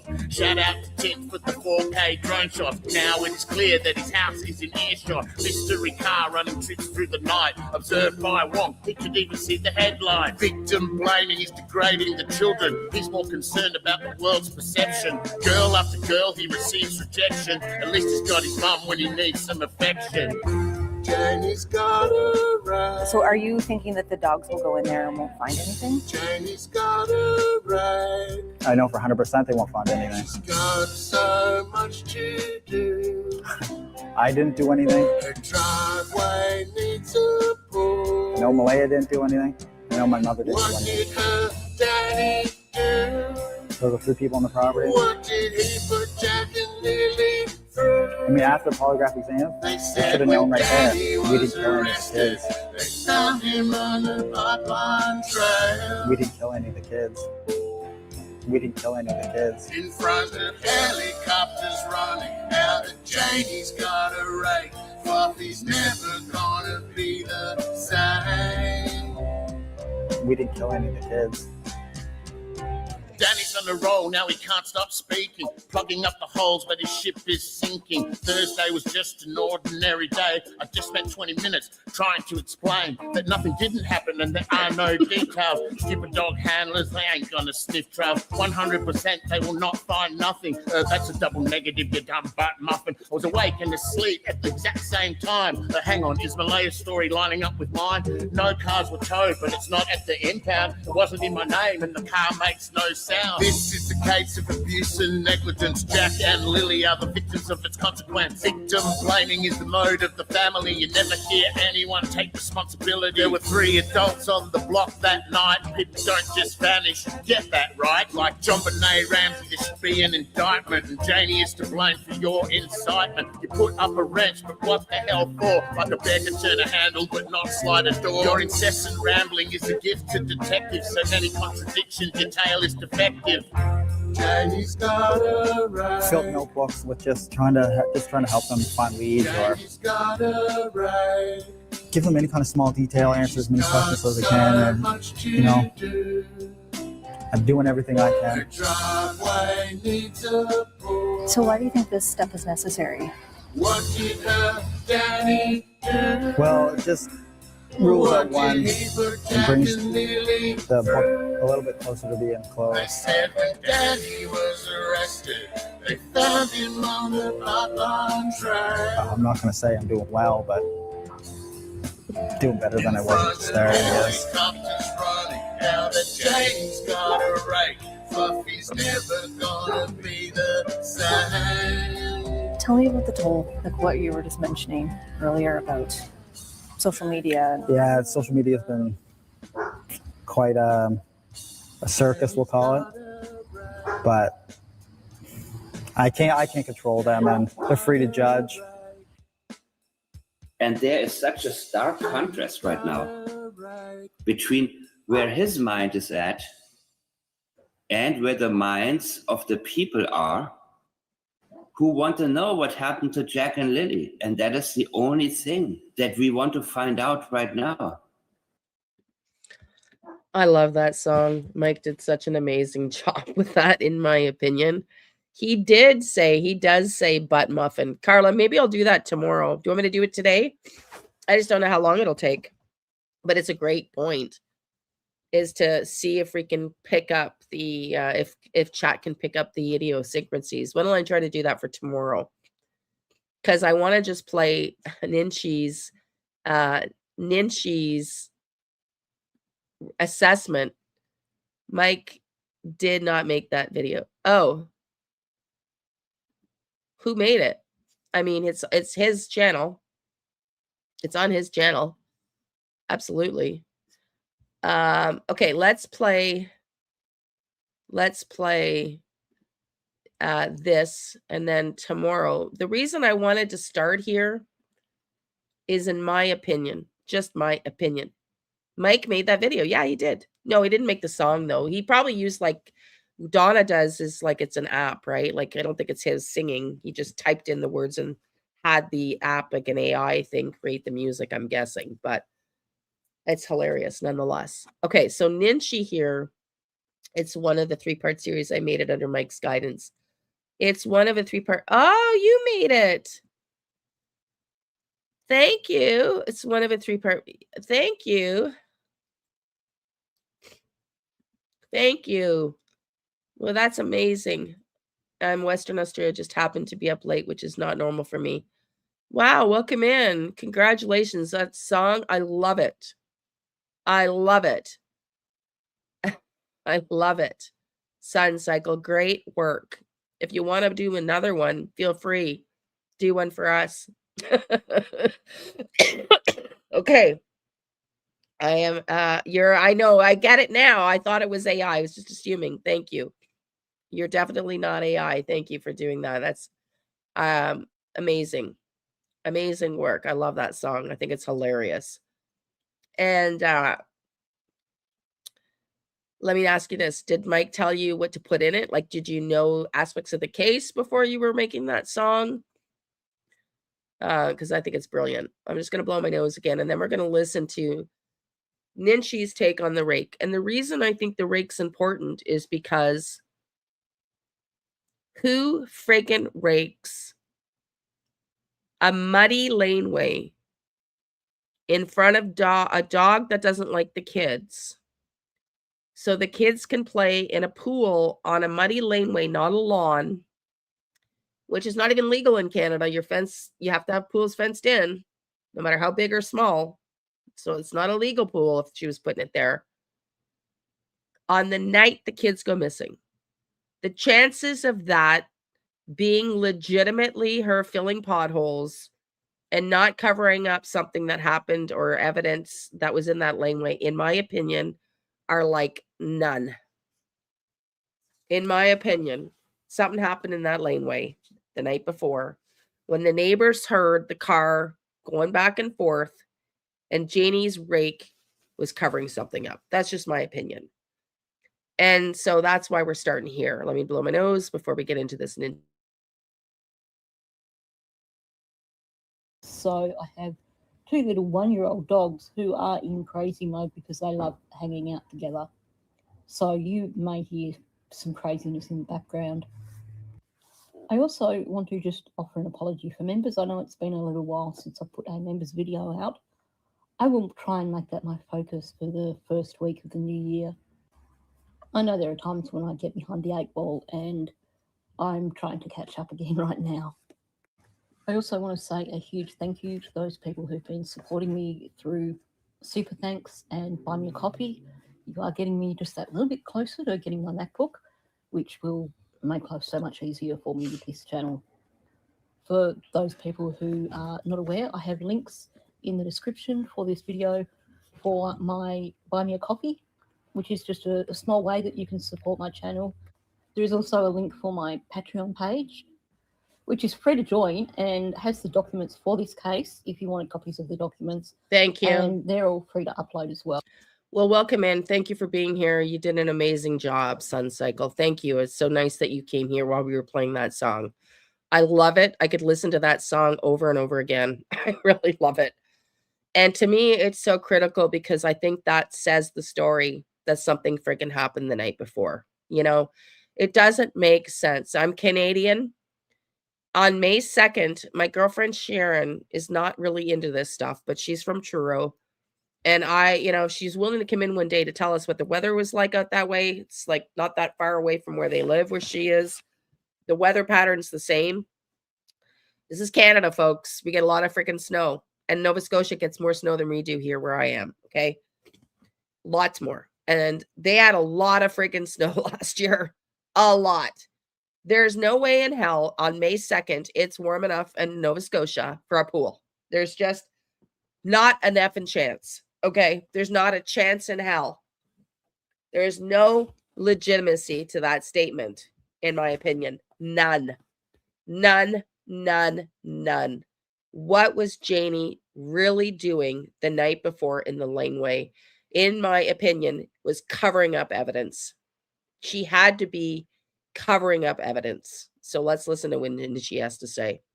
And Carla, tomorrow, I will go back and plug in the different articles and interviews, and let's see what Chat has to say about the discrepancies, what's consistent and what's not, and see if Chat can be a little detective for us. But let's keep watching this. It's a 50-minute clip.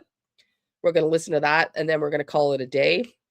And that'll bring us to a 3-hour live. And we'll go back tomorrow, and we're going to do more things. We're going to keep looking at this case, the new and the old, going back to the beginning. And this is fundamentally, in my opinion, the night before in that laneway would have led a lot of clues had it not been cleaned up. There are paid tiers if you want to support my channel, but it's not necessary if you're just after copies of documents. Exactly, Krista. If you wanted to support my channel, but the thing about that too, about the ground being cold, means it would have been hard. Let me just blow my nose again. I'm so sorry, everybody. I'm so appreciative of you being here and being patient with my cold.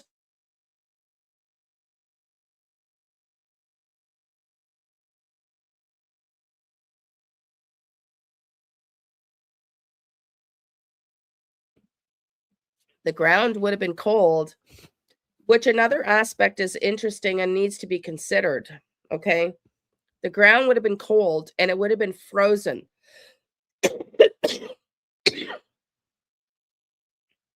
No, I didn't. No, I didn't. I didn't. Okay, well, we'll go listen to that. They didn't believe her story. It wasn't adding up. Oh, well, that's good to hear. I hear you, Dolphin. Okay, so let's listen to this. Well, I'm glad they told her. I'm glad they told them. Maybe that's why they're all quiet now, because they know that they're listening to other narratives other than the kids walked out the back door. Now, let's listen Becoming a in. member. The membership is set at the lowest tier, so I think it's only, given that I struggle to keep up with answering people's comments, I try to, so why are you going to put a swimming pool in the middle of the driveway, given that the location that she's claiming to be putting a swimming Okay, pool, let me just go back to where at it the end of the starts. day, none of us believe it's first. Okay, let's Anyway, go. as is suggested by the thumbnail, in this video, I want to go back to talking about Janie raking the driveway. At the end of the day, none of us believe this story about her raking the driveway to level it out for a swimming pool. It makes no sense, particularly given that the... Yeah, I didn't finish my statement, Krista. It would have been also really hard to bury bodies deeply because the ground would have been frozen. And the farther down you go, it would have been frozen. And May 2nd in Canada, it would have been, the ground would have still been frozen as far as the depth to which they would have been able to bury kids. It would have been difficult. So, I don't know, man. Let's keep going. Location that she's claiming to be putting a swimming pool is a location that is pretty much on the driveway. So why are you going to put a swimming pool in the middle of the driveway where there is gravel? You're going to get rocks going through the bottom of that pool, and you have holes in it within the first couple of weeks. Not only that, the pool's going to get filthy as you get children climbing in and out and getting gravel into the pool. No. And yes, Nova Scotia does also have laws, just like Australia, where... Well, Daphne doesn't live out that way. She lives in New York.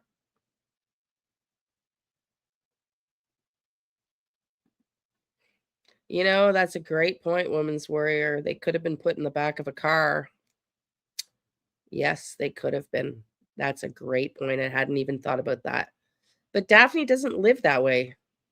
She's in New York. So, I don't know what that means. Is she out there visiting, trying to look right now? Pools are meant to be in fenced-off areas. So having it just in this open area on the driveway makes no sense. I could understand her maybe putting a little pool in the yard directly in front of her RV, because that would be fenced off and that would be somewhere that she could supervise. But the location on the driveway where she claims that she was raking to put a pool, yeah, sure. But of course, the question still remains, why was Janie raking at night time on the driveway? Now, when it comes to what happened to Lily and Jack, there's only a handful of things that logically would explain two children being gone at once. And one of the things that has been speculated on quite a lot is the possibility that someone may have hit them with a vehicle in the driveway. There's certainly a lot of things said by Janie, a lot of her body language, and even things said by Daniel that point to the possibility that these children were in the driveway and perhaps hit by a vehicle. And then, of course, there's that whole circular question-answer thing of, well, if they were hit by a vehicle, wouldn't there be any signs in the driveway? Well, first of all, that would only occur if... So I just Googled the sunset time. What time did the sun set on May 1st in Pictou County, Nova Scotia? 8:12 p.m. New Glasgow, 8:12 p.m. And so they were out there much later than 8:12 p.m. Did they not say they were out there much later than 8:12 p.m.? Were they raking in the dark? Were they raking in the dark? If there was blood involved. But of course, the speculation is that Thank you, Janie Donna. was raking the driveway at night time on the Thursday to hide signs of what happened to the children. Yeah. There's even been speculation that the children are buried in the driveway. But of course, when you apply a little bit of logic, you'll realise that the driveway would be far too heavily compacted for that to be a possibility. Mm-hmm. Now, people have said, well, if something happened to the children in the driveway and they died there on the driveway, wouldn't the human remains detection dogs pick up something? And yes, they should alert to a location if that is a location where the children died. Here's the thing, though.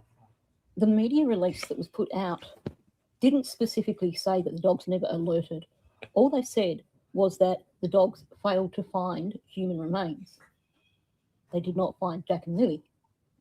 In terms of the dogs alerting, the only statement that was made was if the dogs did not alert anywhere, that would either mean that there wasn't a scent or that they failed to pick up a scent. Now, that was such a bizarre comment to make, which to me does suggest that the dogs did alert somewhere. We know that they had a head start on Daniel because he had his visit with Meadow. So by the time he returned to the property, they'd already been there for about an hour. So he wouldn't even know if those dogs alerted when they first got there. You can bet they arranged it that way so they could get there and have the property to themselves. And you can bet that they would have targeted whatever was their number one location while Daniel was absent. So let's say the dogs didn't alert at all on that driveway. Does that mean that nothing happened there on that driveway? Or is there possibly another explanation? Now, I'm going to go through all these things as I go through this video. Hopefully by the end, we'll have a possible scenario that could explain some of these. Right here in this area here. I plan on putting a pool up this year for the kids. Mm-hmm. You need level ground for a pool. Mm-hmm. That's what I was doing. I was leveling out the ground to set up a pool. Okay, hang on a second. This is Hang on a Thursday. second. So obviously we've seen this clip zillions of. I need your nose is growing buzzer. I need your nose is growing buzzer.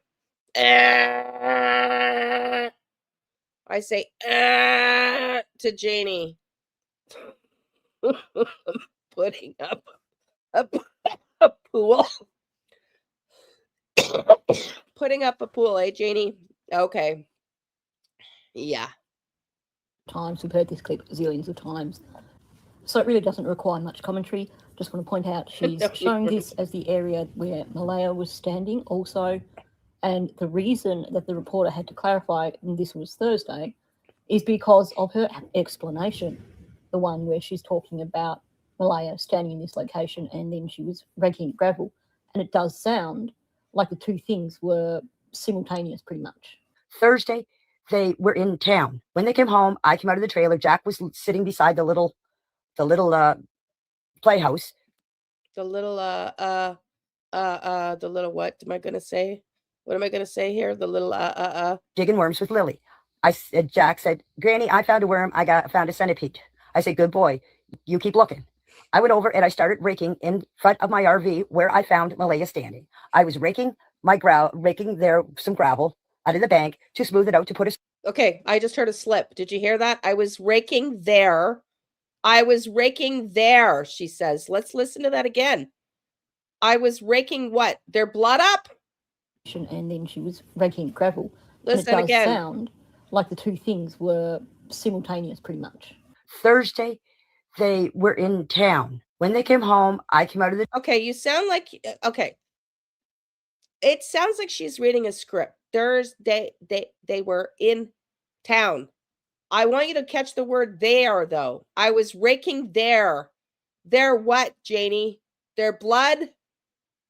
Trailer. Jack was sitting beside the little playhouse digging worms with Lily. Jack said, Granny, then Jack said, found a worm. I found a centipede. I said, good boy. You keep looking.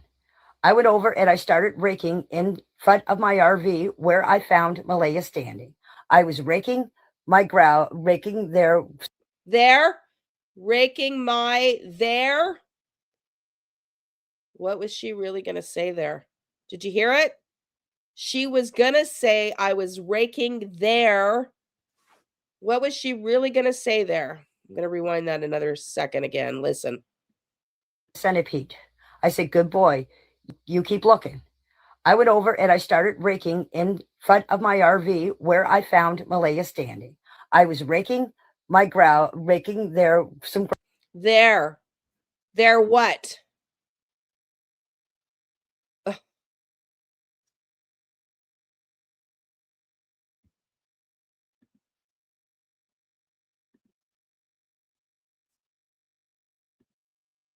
Listen in. Play it slower. Scenario that could explain some of. zillions of times. We've heard this clip zillions of times. Does that mean that nothing typically say that? And of course, there's a Hang on, where am I sense, going? the one where she's talking about, it's like in her mind, she can't separate. Plan on putting a pool up this year for the kids. You need level ground for a pool. That's what I was doing. I was leveling out the ground to set up a pool. And this is the Thursday. This is Thursday. Sorry.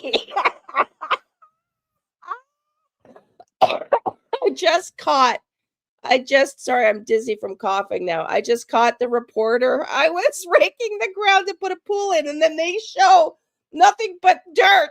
It's like the reporter's like, I call bullshit on this. Oh my God. It's like raking the grout, the blood. Yeah. Ugh. Okay, Krista, but we're never going to get through this if we have to. Baffles me. No other footprints on the property except one. It's like the children didn't live there. Did they plant the one? Yeah. Oh, but I just thought that panning out was priceless. I didn't really capture that before. It's like the investigator, the photographer, and the journalist are trying to capture the essence of the lie. Listen again and watch the panning. I was leveling out the ground to set up a pool, and then the reporter shows nothing but dirt. Dirt. The pool. And this is the Thursday. This is Thursday. Right. So obviously we've seen this clip zillions of times. Sorry. We've heard this clip zillions of times. Too funny. So it really doesn't require much commentary. Just going to point out she's showing this as the area where Malaya was standing. Also, I never noticed that before.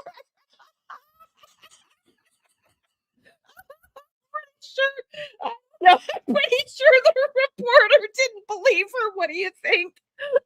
They don't pan it out to this beautiful grassy knoll where the kids are going to swim and bathe in the grass in the sun. They pan out to the gravel laneway.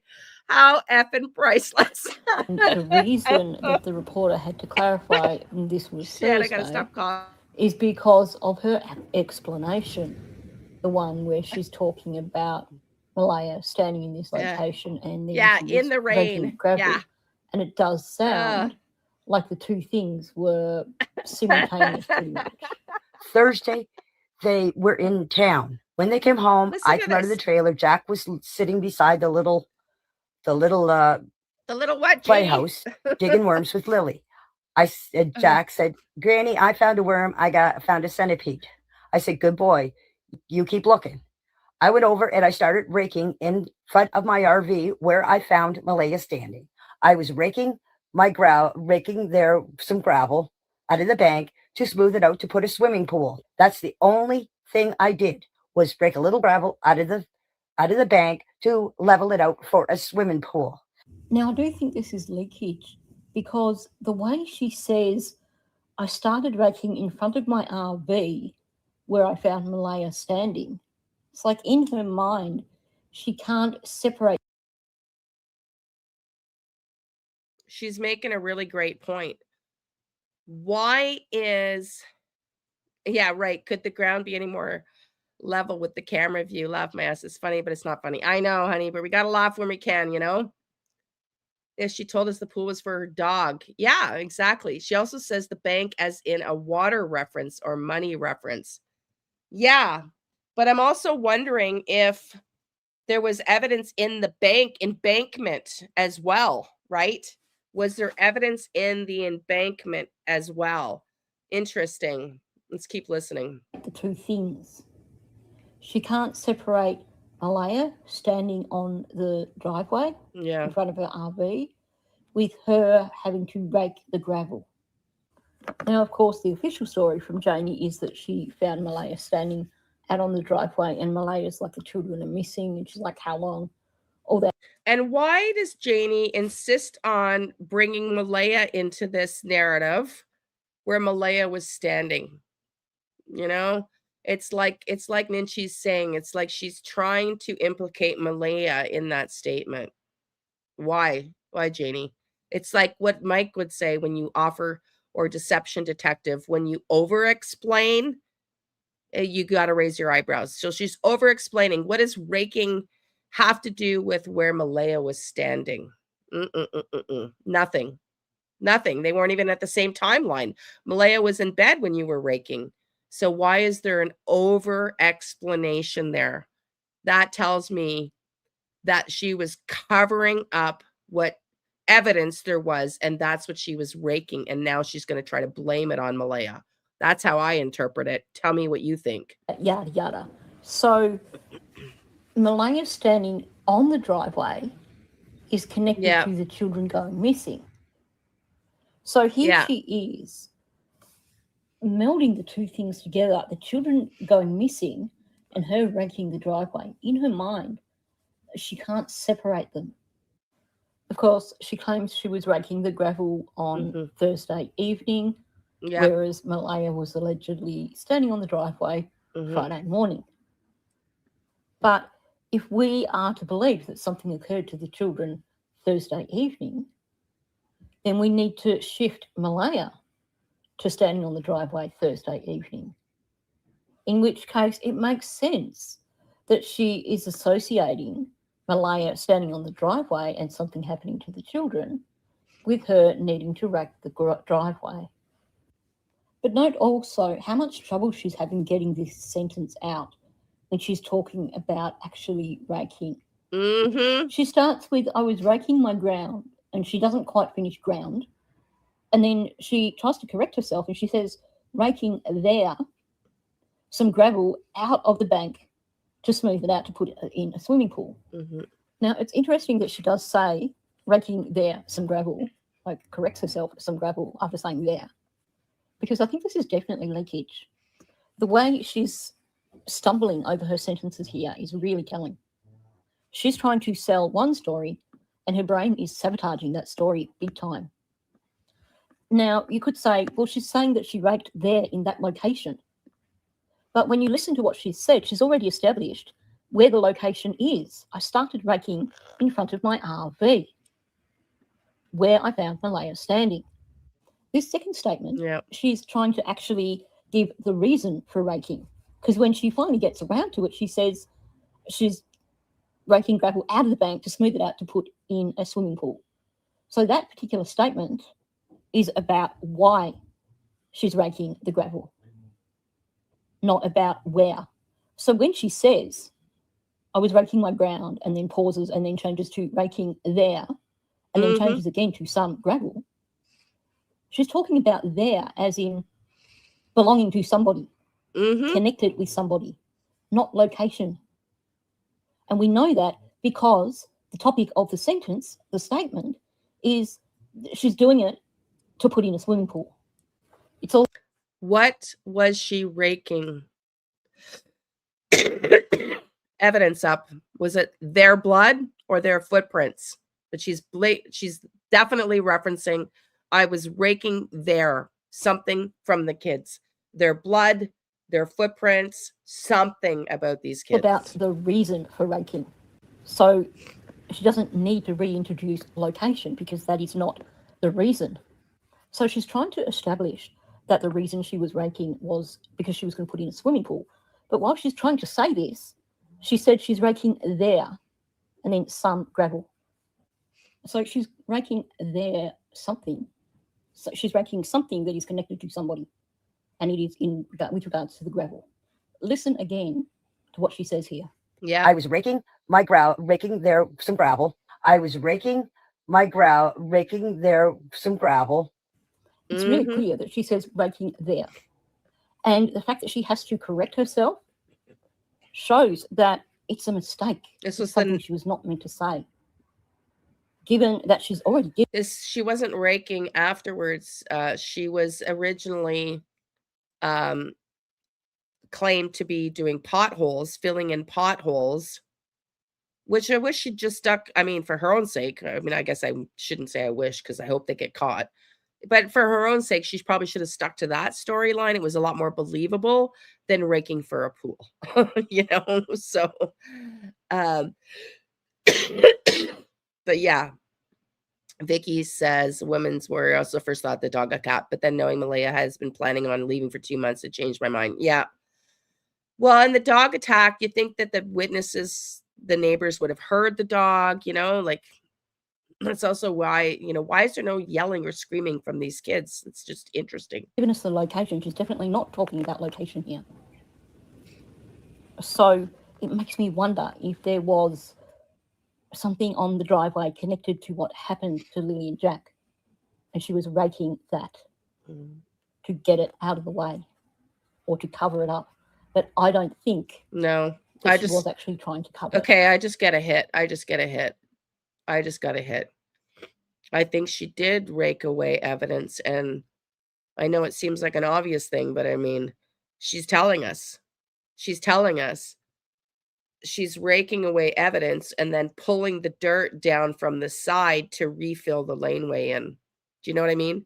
Like she's raking or shoveling down to get evidence out and then pulling new dirt to level the driveway out again from the sandy knoll. Hey, Miss Q. Hey, Miss Q. I wanted to mention something about yesterday when you were in here, and I totally forgot. It was something that you would have known about yesterday, but anyways, never mind. It was about the Russ thing, but anyway, so she's telling us, in my opinion, indirectly, because she's trying to pin it on Malaya where Malaya was standing, which is irrelevant, that there was cleanup being done and they had to lift enough dirt out to get down enough, what would be what? To fill it back in from the side of the laneway, from the slope. So she would have had to dig it deep enough and then refill it from the side, which tells you what? It's not footprints she was raking up. Was there blood evidence that she was raking up, that they had to go down far enough to get out so the dogs couldn't trace it, and then pulling the sand from the bank to cover up the depression in the laneway, to cover it back in, to bring it back up to level. That's what I'm picking up. Something up, and I'm going to explain that later in the video. But notice how it's not just the stumbling over her words. There's a severe lack of fluency to what she's saying here. The tempo is all out of whack. The rhythm is all out of whack. The cadence is all out of whack. She's trying to sell us some soggy bread here. The way she's speaking certainly indicates that she's not being truthful. And like I said, just applying simple logic makes us think, well, why would she put a swimming pool there? The swimming pool story is concocted to cover for the real reason that she was raking that driveway, in my opinion. Because when I opened up the door, Jack said, look, I found a worm, I found a centipede. I said, good boy. I said, you keep looking. Then I went out, I started raking up the yard here for leveling out for a swimming pool for the kids, because I was going to put one up this year. Again, she's having so much trouble getting the words out here. She's like, I started raking up the yard here. So she's throwing in all these pause words, these filler words, and she's pausing in between her words as well. So instead of saying for a swimming pool, she gets as far as for a, and then stops and has to backtrack to be able to say leveling it out for a swimming pool for the kids. So clearly that is something that she has rehearsed in her head, the leveling out the ground for the swimming pool for the kids, because that part she just spat it out at the end. But the whole raking the gravel part. Some truth to what she was saying. There's some truth to what she was saying. Yeah, what's up? Who the hell puts their kids in a laneway with dirt to swim in the pool? I mean, it's the most insidious thing I've ever heard. It's the most absolute ridiculous thing I've ever heard. Not to mention that May 2nd, there is no bloody hell those kids are going to be. I mean, if they were letting them swim in a pool on May 2nd, then that's neglect. I mean, that is beyond neglectful. I can tell you in May 2nd, if they were put in the water, they would have died from hypothermia pretty fast. Okay. There's no swimming in Nova Scotia on May 2nd. It's not warm enough. It's bloody heck not warm enough. So no wonder why, according to Anne here, Shannon's live last night said that the RCMP told Janie they didn't believe her story. Janie, yeah. There's no way in hell it's believable if you know the local weather and you know the outside there. There's no way the elements would be allowing these kids to swim in a pool in May. It's the most obsidious thing I've ever heard. So, of course, they don't believe her. It proves she has no interest in those kids at all. Yeah. She's covering up something in that laneway. And yeah, that looks like that. There's no retaining wall, and it looks like that mound is loose there. And and the RV is almost like keeping that up, right, as a wall. So yeah, it would have been not hard to take it down and fill it. And she's telling us she's leveling the laneway. So in my opinion, just my opinion, she's dug up evidence, and now raking over it. She was really, really And having leveling trouble it out. actually spitting that out and saying it. And this is something that I mentioned in one of the longer videos that I did talking about the driveway. You can hear Tucker whining in the background. And what is really interesting about this, you only hear him doing this when she's talking about the driveway. This is a dog who is with her nearly all the time. This is a dog who I would imagine acts in some regards like a service dog, as he's an emotional support dog. You can tell by the way she talks about him. So him whining while she is talking about having to rake the gravel does make me think that it's something that stresses her out, this discussion about the driveway. Mm-hmm. And you know that this time around she refers to raking up the yard as opposed to raking in the driveway. But she's just, the two things that she's struggling with here is to say what she was doing in terms of raking. Thank you, honey. She was raking. Thank you. Raking up the Thank you. I'll yard pull it here. up. So she was having trouble saying what it was she was raking, and she was also having trouble saying why she was raking. And then she has to backtrack and go leveling it out for a swimming pool for the kids. This is something that clearly she's not telling us the truth, and she's really struggling to spit the words out. If two kids get out of a fence and Jack and Lily are all the time yelling, especially Lily, come on, Jackie, let's go, Jackie, let's go, Jackie. It's all I hear out here. When the kids get out of the fence and come out through here, I would have heard them yelling, come on, Jackie, let's go, Jackie, let's go. I didn't hear anything. Now, when she's talking about the kids getting out of the fence, I actually had to watch it several times slowly to be certain of exactly what she was saying. You've heard of fading facts, which is usually where at the end of the sentence they start getting quieter. And that usually indicates that they are not being truthful. Well, what you have here is a word that is not actually audible. But when you look at her lips, you can see that it's meant to be when, not if.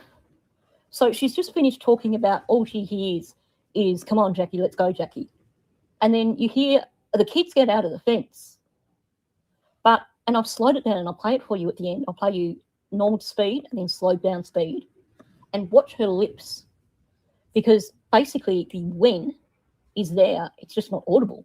So she's got when the kids get out of the fence, they came through here. She's not presenting a hypothetical situation.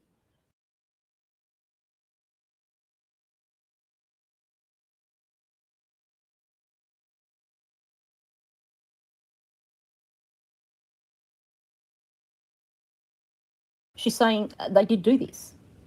They went through the fence, they came through here, and I didn't hear them. She says, I would have heard them yelling, come on, Jackie, let's go. I didn't hear anything.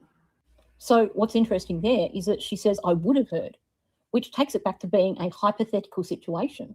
So the first part sounds like it is. Sorry, I said I'll go back and play 2 minutes from last night where they referenced Janie not being believed by the RCMP about the raking story. And after we're done with this, so we got another 35 minutes, and then we'll call it a day. We'll be back tomorrow, same time, same place, 11 a.m. But let's just keep finishing this up about the rake, and then I'll play that clip where the police did not believe Janie about the rake. Her saying something that actually happened. When the kids get out of the fence and came through here, I would have heard them yelling, come on, Jackie, let's go. I didn't hear anything. Now, obviously, she's trying to sell the idea that they did get out there. They must have got out there because they vanished, and the only way they could vanish is if they got out of the yard. But she's trying to say, I didn't hear anything. I know nothing. I have nothing to do with this. I know nothing. I saw nothing. So the reason that there's no agreement here in her statements is that on one hand, she's trying to separate herself from whatever happened. I didn't hear anything.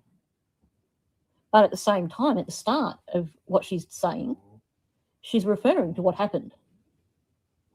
She's trying to give it as a hypothetical, but her brain has basically sabotaged her words so that it ended up coming out as a statement when the kids get out of the fence and came through here. Grammatically, what she's saying is all over the place here, which shows us that she is trying to tell us one thing, but the leakage is happening and the truth is coming out here.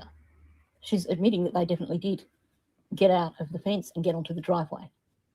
When the kids get out of the fence and come out through here, when the kids get out of the fence and come out through here, when the kids get out of the fence and come out through here. Well, let's not forget this interview happened, 2 months after the kids disappeared? That fence had a big ass hole in it at the time. So they didn't get out that way, Janie.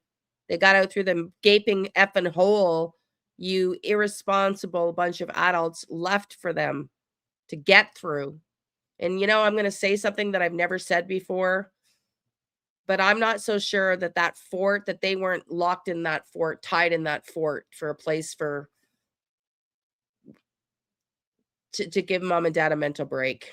Hence why Daniel ran up to the fort. I'm just saying, when I first saw that fort in the backyard that they played in, it had needles and shit in it, I'm not so sure that they weren't kept in there at times. I really, sounds horrible, but that's the first vibe I got when I saw that fort. And that's where Daniel ran to at first. Their little fort. Their fort was probably a place to tie them into so the parents could have a reprieve from them. Just my opinion. Potentially. And to tell you the truth, if I was a child that was in a fence and got out of it and was running, yes, I would be excited to go. And those kids are always excited when they're running around because they're always screaming and hollering. Now, she starts with a hypothetical. If I was a child that was in a fence and got out of it and was running, I'd be excited to go. But then she flips it to talking about Lilly and Jack. Yeah. They probably ran away before from being confined in the places. And those kids are always excited when they're running around because they're always screaming and hollering. Yep. To me, this definitely sounds like she is talking about them getting out of the fence and onto the driveway and running, screaming and hollering. Hello, sweetie. I didn't know you were retired police officer, Terry. Happens so fast. Sometimes I need to get information. Interesting. So, Terry, are you interested in coming up and talking with us one day? I didn't know you were a retired police officer. Thank you. Do you think that it's possible that one of the kids was attacked by Janie's dog and that something happened in that laneway? But then why would they cover that up? Why would they cover that up? High House Music. Why wouldn't they just say that's what happened? Like, dogs bite kids all the time and the dog gets put down, right? In Canada, if your dog bites, Janie and DM have the cadence when they recite their script stories, so you can hear them talk now. Have you, Terry, that would be fantastic if you would want to come on, how much do you know about this case, and what do you think? Do you think that this was a cover-up? They walked out the back? If you're willing to say, that'd be great. Second, Terry will try to. Okay. Okay, let's keep listening. Man, oh man, it just, to me, this is the glaring evidence in this laneway, and I don't understand if the dog attacked the kids, which is a possibility, or one of them. Why would they cover that up? It's not an adult's fault. And the dog, it happens in Canada and the dog gets put down. So I don't know why they would cover that up. And that makes me ask a question about the previous statement. where she said when the kids get out of the fence and came through here, I would have heard them yelling, "Come on, Jackie, let's go." I didn't hear anything.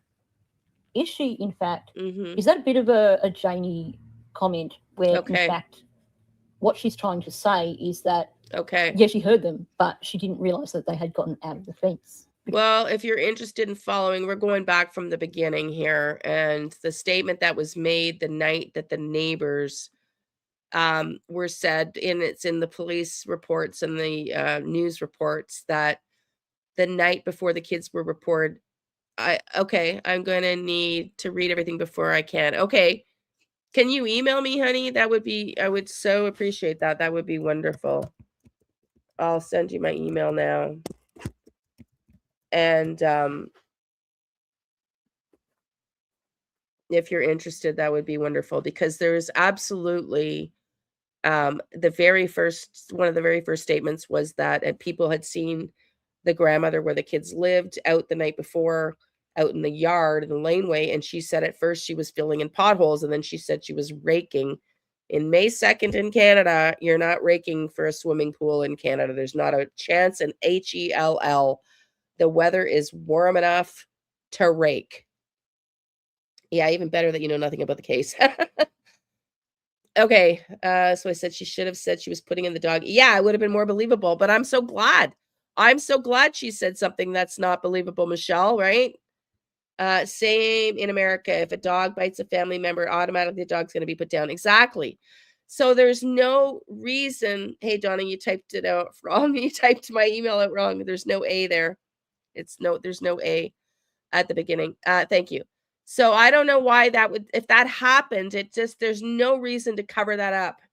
If it happened, you just call the police, put the dog down, and off you go. Not that it's any less tragic for the child, but there's no reason to cover that up, which makes me believe that it wasn't the dog evidence she was raking up. May 2nd in Nova Scotia gets loads of snow.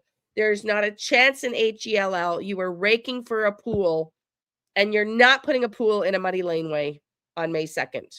And it's illegal to have any pool accessible in Canada that's not fenced in because of liability. Let's just say this story was true.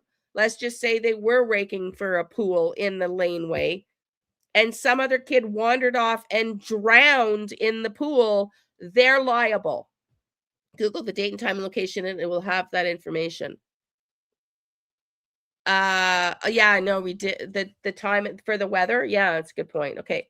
So pick 2 county weather May 1st, the night before 2025.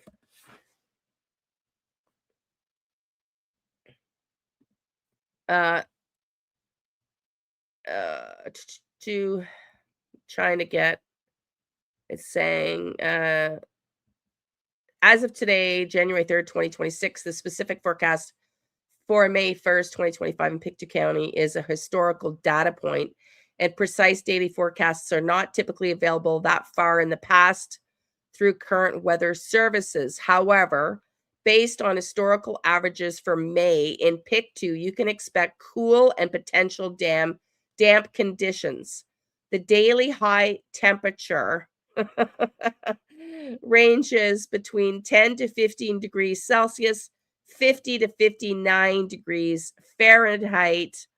The daily lows are between 3 to 8 degrees Celsius and 37 to 46 degrees Fahrenheit. And the month generally sees breezy, damp conditions with chances of rain, occasional snow showers. So do you think you're swimming in 50 to 59 degree weather? Excuse me. As a kid. Hang on. I got to get caught up. If there were rugs, they may have felt the need, especially. Yeah, it could be. A dog pulled the skin off my son's nose, basically mauled his face. Oh my God. It was put down before my son was released from the hospital. The doctor gave me the paper proof. Yeah, exactly. Yeah, definitely not swimming. Exactly. So that is a lie. Okay, let's keep going because I'm dying here, so I got to finish this live here. Let's go. Because the second statement definitely makes it sound like when they get out onto the driveway, they do make a lot of noise. Is it possible that when Janie's saying, I didn't hear anything, what she actually means is, I heard them, but I thought they were still in the yard, so I didn't pay any attention to it. Just a hypothetical, but just worth keeping in mind. But definitely, when you look at these two statements, she definitely seems to be referring specifically to Jack and Lilly getting out of the yard and into the driveway and running in the driveway. Is this why we get this garbled statement from Malaya about they're not the sort of kids that we tell them not to go outside or whatever it is she says? She's definitely trying to give the impression that Louie and Jack are never outside unsupervised. And of course, alongside all Janie's statements, that's a huge red flag. If the kids were out in the yard by themselves, let's just say, and they get out of the gate and were running up the driveway, I would know, or I would think the kids would be saying, especially Lily, come on, Jackie, let's go, Jackie, because that's all she ever did was say that. So again, she starts it as a hypothetical, and you hear her talking in present tense. If the kids are out of the yard by themselves, let's just say, so she's saying, hypothetically, and they get out the gate. So at this point, the tense is in agreement with her presenting it as a hypothetical situation. If this happens and they get out the gate, but then she switches to past tense and goes on with and we're running up the driveway, I would know. Or I would think the kids would be saying, come on, Jackie, let's go, etc., all that stuff. So again, we have the talking about the driveway and talking about them hypothetically getting through the gate. But then it's all into past tense. Basically, she's saying, yeah, this happened. And you'll note that, once again, Tucker is in the background whining. Honestly, forget doing a polygraph examination with Janie. Just sit her in a room with her dog and ask her questions. And her dog will do a way better job than any polygraph exam. It really does seem that talking about the children getting into the driveway is a cause of stress for Janie. One YouTuber asked why I was out digging potholes at 10 o'clock or filling potholes in at 10 o'clock at night. And they actually had someone drive by my house to see how dark it was at that time of night. Because people actually think that I dug holes in my driveway to bury the children. Now, if you seen my driveway, how packed it is, I'm going to take the time and dig up my driveway. Like, how ridiculous can people be? So first of all, she's so determined here to basically say people are stupid if they think I was digging up my driveway to bury the children. She's so determined to spit that out that she forgot that the narrative changed from filling in potholes to raking ground for a swimming pool. So she's gone back to the original story, which, if you were around at the very beginning, you will remember that is what we heard in the first place, that Janie was out late at night filling in potholes in her driveway. And then we get this audio coming out in July or August where all of a sudden she's leveling the ground for a swimming pool. Completely changed what she's saying, which is really interesting.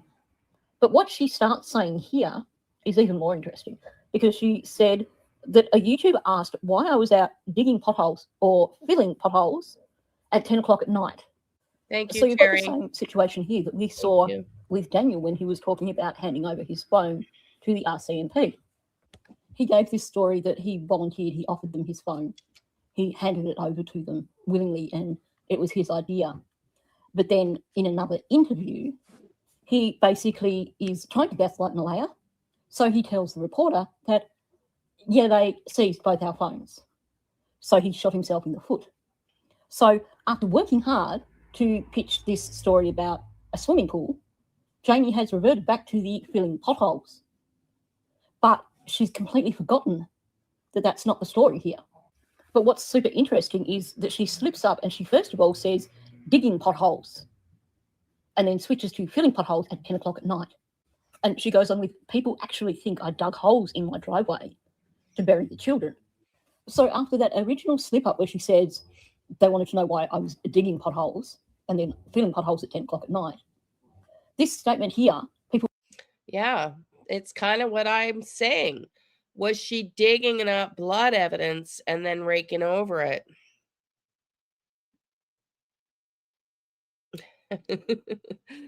No pressure on Terry. No pressure on Terry. It would be lovely if you could come in and talk to us about some of it. That would be great. But just send me an email if you can. That'd be great. Actually think I dug holes in my driveway to bury the children. She's not saying she never dug any holes. She's just saying she didn't dig holes for the purpose of burying the children. So is it leakage? Because literally what she has said here is, yes, I dug holes, but I didn't bury the children in the driveway. I dug holes in the driveway for a different reason. Mm-hmm. And then she has to double down on this. She says, I'm going to take the time and dig up my driveway. Like, how ridiculous could people be? This statement completely lacks impact for two reasons.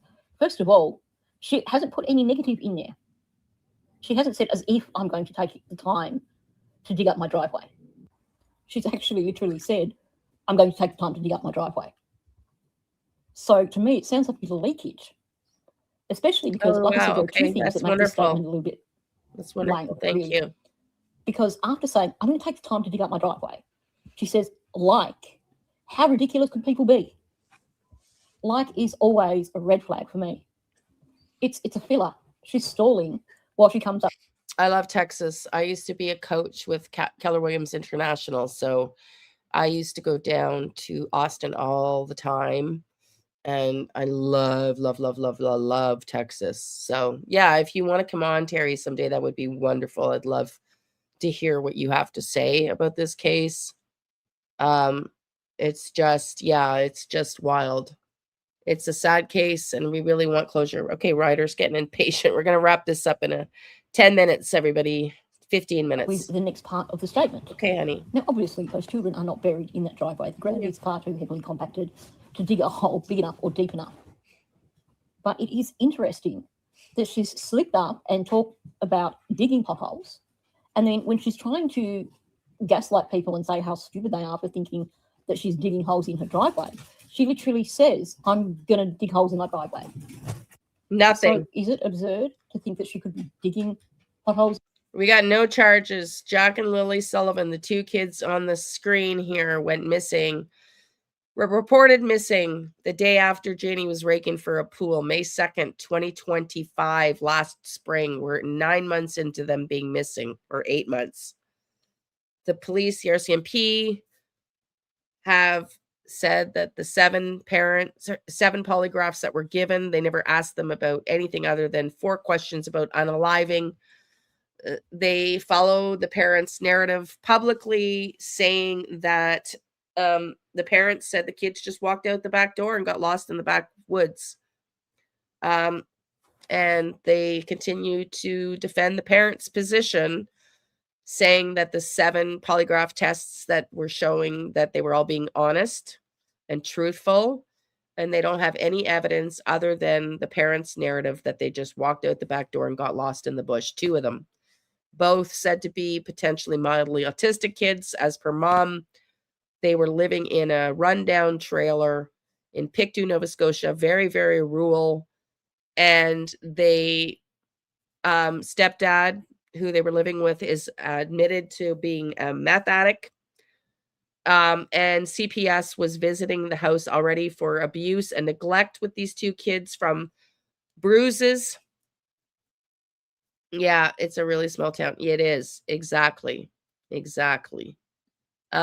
Michelle says, I did not mean to bring this up to see if you noticed, are both DM and Janie pack rats, so that they like to collect. This signifies to me maybe he didn't throw the kids away like the ocean recently. I don't know. Janie could have even taken the top layer off the laneway and basically thrown it all over the road, which would have contaminated in the dogs. Yeah, maybe. Yeah. So we're going back to the beginning here, just trying to look at it from the beginning, because if you want to go back to the very beginning of this live, there's been 2 recent reports from the RCMP in Pictou County. One made by the provincial police chief for the RCMP, basically summing up, the last statement he makes is they passed the polygraphs. They were being truthful, and they've been following the narrative publicly that the kids just walked out the back door. for months now, but they also have a $250,000 reward out, which they put out June 19th. The kids went missing May 2nd. We also found here, Terry, a report that another YouTuber came up with that I don't think she got legally. And we only showed it here for 30 seconds, but it comes about the same time frame, I believe, around June. And it's a signature by one of the official police saying it doesn't look like the kids walked about the back door. So the official narrative publicly has been, we believe the parents, they walked out the back door. We don't have any lie detector tests to prove otherwise. But unofficially, the report says they don't look like they walked out the back door. And we have a $150,000 reward, which in Canada is not given very frequently. But at this point in time, we still have, sounds like the police wasn't able to, exactly. That's exactly what I've been saying, Terry, from the get-go. In fact, I lost my shit because I have, I don't know how much you believe in psychic mediums. I volunteer with the Find Me group. He's a retired, Kelly Snyder of the Find Me group is a retired Secret Service agent and started the Find Me group. He's in Arizona, if you've heard of him. And I volunteer with them. And I work as a psychic, and I, for the Find Me group, volunteer. And I've been talking to 3 officers of the RCMP. And I was emailing at one point, and the lead officer that I was working with got promoted. Kids get hungry fast and normally don't go that far. Yeah, that's exactly, especially in May. And the density of the bush out there is incredible. So, and said to not like bugs, you know, by the parents' own admission. So how far do they really go? And they've searched and searched and searched with canines, copters, drones, and found no bodies of the kids in the backyard. None.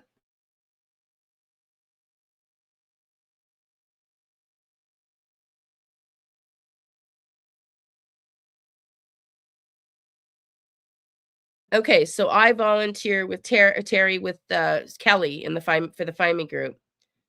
And so I've been getting visions from the beginning, and one of the police officers that I was working with, Mike Wilson, was removed from the case.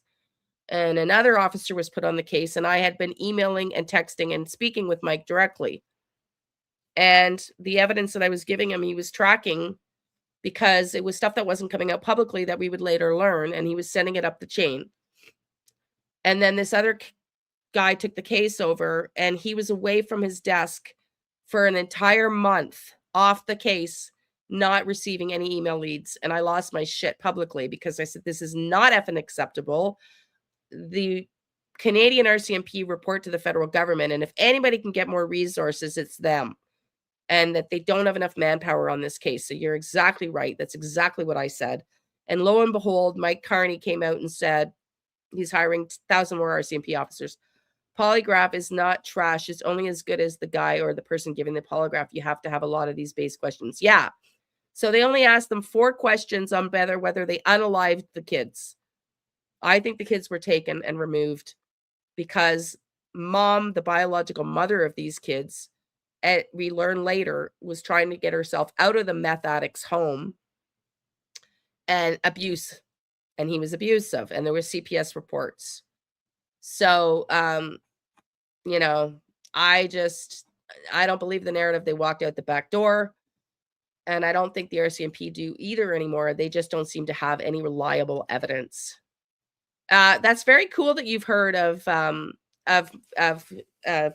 Kelly Snyder. He's was on here, I thought it was a year ago. It was last April. He came on here when we were talking about another case. You can go check that out in my channel. Kelly Snyder. I asked him to come and talk about Jack and Lilly, but he's got too much going on right now. Yeah, you have to ask a lot of base questions. That's exactly right. And they only asked them if they unalived the kids. Nothing else. So maybe family in the police department. Well, that's what we were wondering. I could tell you something privately that I was talking about earlier with Donna, but I won't say it to anybody else because it's not information I want to give out, but it does make me wonder about that. There sort of seems to be 2 prongs in that investigative office, one sort of in alignment with the family and one maybe not.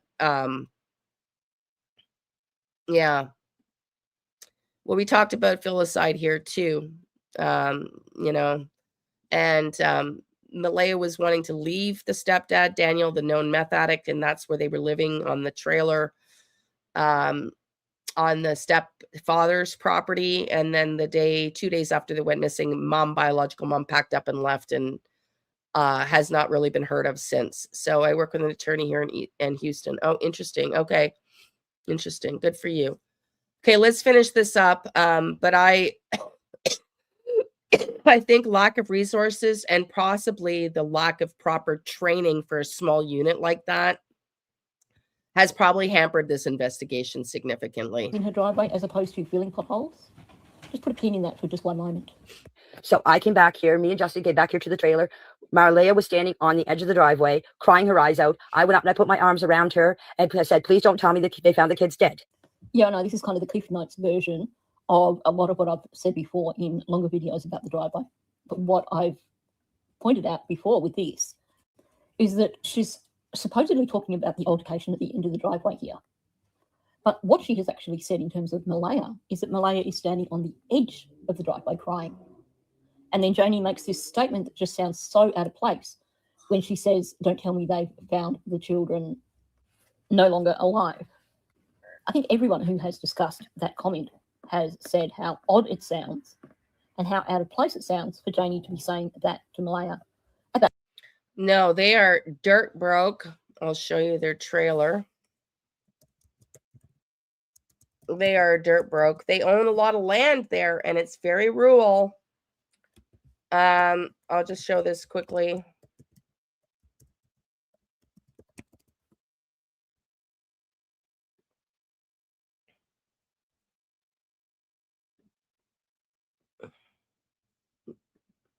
They have a lot of land, but they don't have money. This is the home in question we're talking about right here. Right here. That's where the kids disappeared from. And the density of the bush. And where this car is parked now, there's actually the mother's RV back here along this side edge. This is an older picture from Google. But yeah. Like hillbillies. Look up how quickly they found the little boy yesterday. I know. Yeah, it's true. And I don't understand. And filicide, we talked about filicide here too, but filicide would have been Malaya. That's the mother killing their children.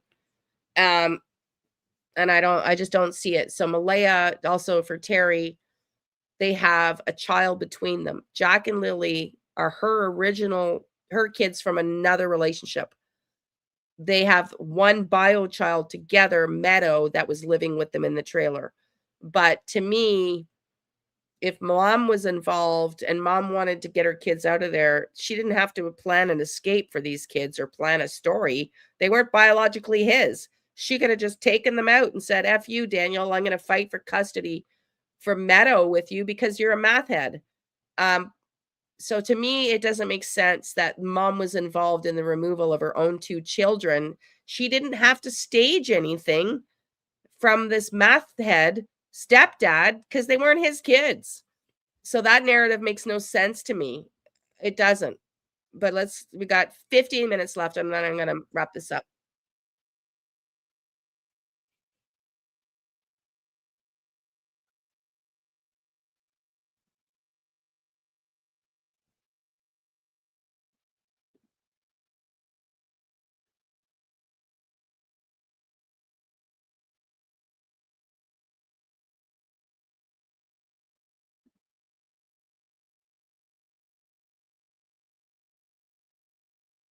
Malaya standing on the edge of the driveway in tears.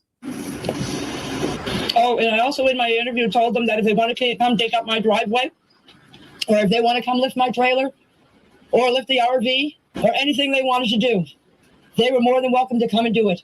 I'm not standing in their way. I told them that they're more than welcome here anytime to do whatever they want to this property. If they want to tear up my driveway to see if the kids are there, they can go ahead. If they want to lift my trailer, the big trailer up in the air and look under that. If they want to lift my RV and look up underneath that. So you've got two instances here where she is quite... We were just talking about that yesterday. about, or the day before, because of the 2 missing girls in Texas, about the Ladybird killer theory, which is also Austin. I don't know if that's Houston or not, but you think there's a serial killer and the mayor won't even hear about it. Isn't that interesting? It's not good for tourism or for the financial, but okay, I got to get focused on this. Let's get back on this. Confidently stating that she's got no problems with the RCMP rocking up and digging up her driveway or lifting the RV or lifting the trailer. It's the same as Daniel as 100% certain that the dogs won't find anything. This belief that there's nothing to find here on the property, so fill your boots. If you want to dig up the driveway, come and dig up the driveway. If you want to lift my RV, lift my RV. But you're not going to find anything. That's essentially what she's saying. And you'll notice the fluency here is there's nothing wrong with it at all. She's quite confident in saying this. There's no problems with agreeance in tense or anything like that. It comes out as a natural statement. She's literally got no problems with the RCMP tearing her property apart. Now, when Janie spoke to the RCMP, there was no mention of digging potholes, filling in potholes, or raking the ground for a swimming pool. The only thing she said about Thursday was that the children didn't go to school. They were in the yard playing through the day, and she gave them snacks. She's referring to before they went into town. So this is in the morning, essentially. She's saying they were in the yard playing in the morning, because obviously after they got back in the afternoon, that's not through the day, that's in the afternoon or evening. So there's no reference from Janie about Thursday afternoon or Thursday evening. Now I'm going to do a complete change of direction here, which may seem confusing, but I will explain shortly. So when Justin Smith spoke to the RCMP and he spoke about hearing a vehicle, he said he was up until around 1 a.m. on Facebook. Around 1:30 a.m. he heard a car on Highway 289 turn around by the railroad tracks near the area of Gairloch Road and Lansdowne Station Road. It made noise, then went quiet. The vehicle was quiet for about 2 minutes, then drove towards Legg Road. Now, we now know, after I went through a bunch of articles, and it was the Globe and Mail who interviewed Justin, and he told them that he was staying at that campground. Now, I'll come back to that momentarily. Now, with the statements from Brad Wong, we have him saying that the vehicle would drive off in the distance and he could hear it stop and then return. He said it remained in earshot the entire time. Now, first of all, I want to point out that when you are inside a house, yes, you can hear kind of vaguely which direction a vehicle is coming from or going to, but it would be impossible, unless you have a Superman hearing, to be precise in terms of where that vehicle is travelling, where it's turning around and stuff like that. So obviously their statements are approximations. It sounded like this is what was going on. Now, I put the red pin where the campground is. Whoops. Okay, well, that was not intended. Hang on. Maybe that's, maybe it's time to end that. I don't know what happened. Hang on. Now, the boot we thinking, or where he's thinking, what if Brad's confusion over Justin thought that Daniel was turning around on the train lines and Let's actually go back to where I was. Hang on, sorry. So is it possible that aside from the usual dead, he wasn't dismantling? Sorry, everybody. I don't know what happened there. Than what they dismantling. It looks like there's areas of the driveway. What you have here is a photo from positive of. So roughly statements are approximations. It sounded like this is what was going on. Now, I put the red pin where the campground is. So that's about 1 kilometre away from Gairloch Road. If you go straight across from Gairloch Road to Lansdowne Station Road, then you have where Brad Wong is. Now, from the location where Justin is, obviously he can only guess Thank you. at the location where the vehicle was turning around, where it was stationary. Yeah, that's what I think. He's thinking it's about that distance. So roughly where the train lines are. Brad just knows that it stayed within earshot, but when you look at his statement to the RCMP and what he said since, it seems that he's perhaps a little uncertain over exactly how many trips the car made. We know he was seeing the headlights over the tops of the trees, which makes sense. But was he seeing the headlights every single time that he thought the car was leaving Gerlock Road? Because I think that for both Brad and Justin, the best they can be positive of, unless they were actually able to go and stand on Gerlock Road and watch the vehicle, is that it was travelling in one direction and then it was travelling in another direction. You would know that because the sound would get louder and softer. Now, thankfully, there were a number of media outlets that were quite interested in this case. And also, of course, Daniel, who was quite keen to talk to the media. So what you have here is a photo from one of the articles that was done in the early days. That's a good point. Where Daniel is showing them the location of the boot print that was found. Now, you can see the pile of rocks behind him, which is presumably the pile of rocks that eventually ended up in that nice, neat stack next to the bank. But what really stands out to me here is that the whole area is full of potholes. Yeah, so this is where the pool was supposed to go. Right here where she was raking where this puddle is. There's the pool. That's why she was raking, and you're making a good point, Terry. Maybe they were raking the evidence of the car coming in and going the laneway into the laneway the night before. There's been no potholes filled in. And then when you look at the drone shot, and we know this is one of the first photos taken of the property because the fence hasn't been finished. But when you look at this drone shot, it looks like there's areas of the driveway that have essentially been gouged out. Now, there's one spot over by the very side of the driveway where it looks like maybe someone has raked some of the bank down and covered that one spot. But the rest of it, it's a mess. There's Exactly, potholes everywhere. Terry. There's gouged holes everywhere. Exactly. So that brings me to this question. Now, I know a lot of people have speculated that maybe all the trips that Daniel was doing was because he was dismantling his mathematics laboratory. I actually don't think that is the case, because if he had a mathematics laboratory, then he would be getting money from other people. He would have things to show for it, because when someone has a laboratory of their own, then obviously they're making more than what they use. They're getting money in. It's apparently, allegedly, quite a profitable business. We see no sign of this. They were mooching off Patty. Earl was buying them groceries. And you can bet that the RCMP, having got their bank records, will have gone through their bank records with a fine-tooth comb. And if there was any evidence of any business, then by now Daniel would be locked up. So if he wasn't dismantling things to get to hide them, what other reason could there be for all those trips? Well, like I said, we have all these holes in the driveway. Janie Evans slipped up and said that she was out digging potholes and then corrected it to filling potholes. She claims she was raking the ground to level it out for a pool, but clearly that wasn't happening. So is it possible that, aside from the usual wear and tear on the driveway, that some of these holes, the ones that look like they've been gouged out as opposed to just wear and tear, are the result of someone removing the top layer of the driveway and disposing it somewhere?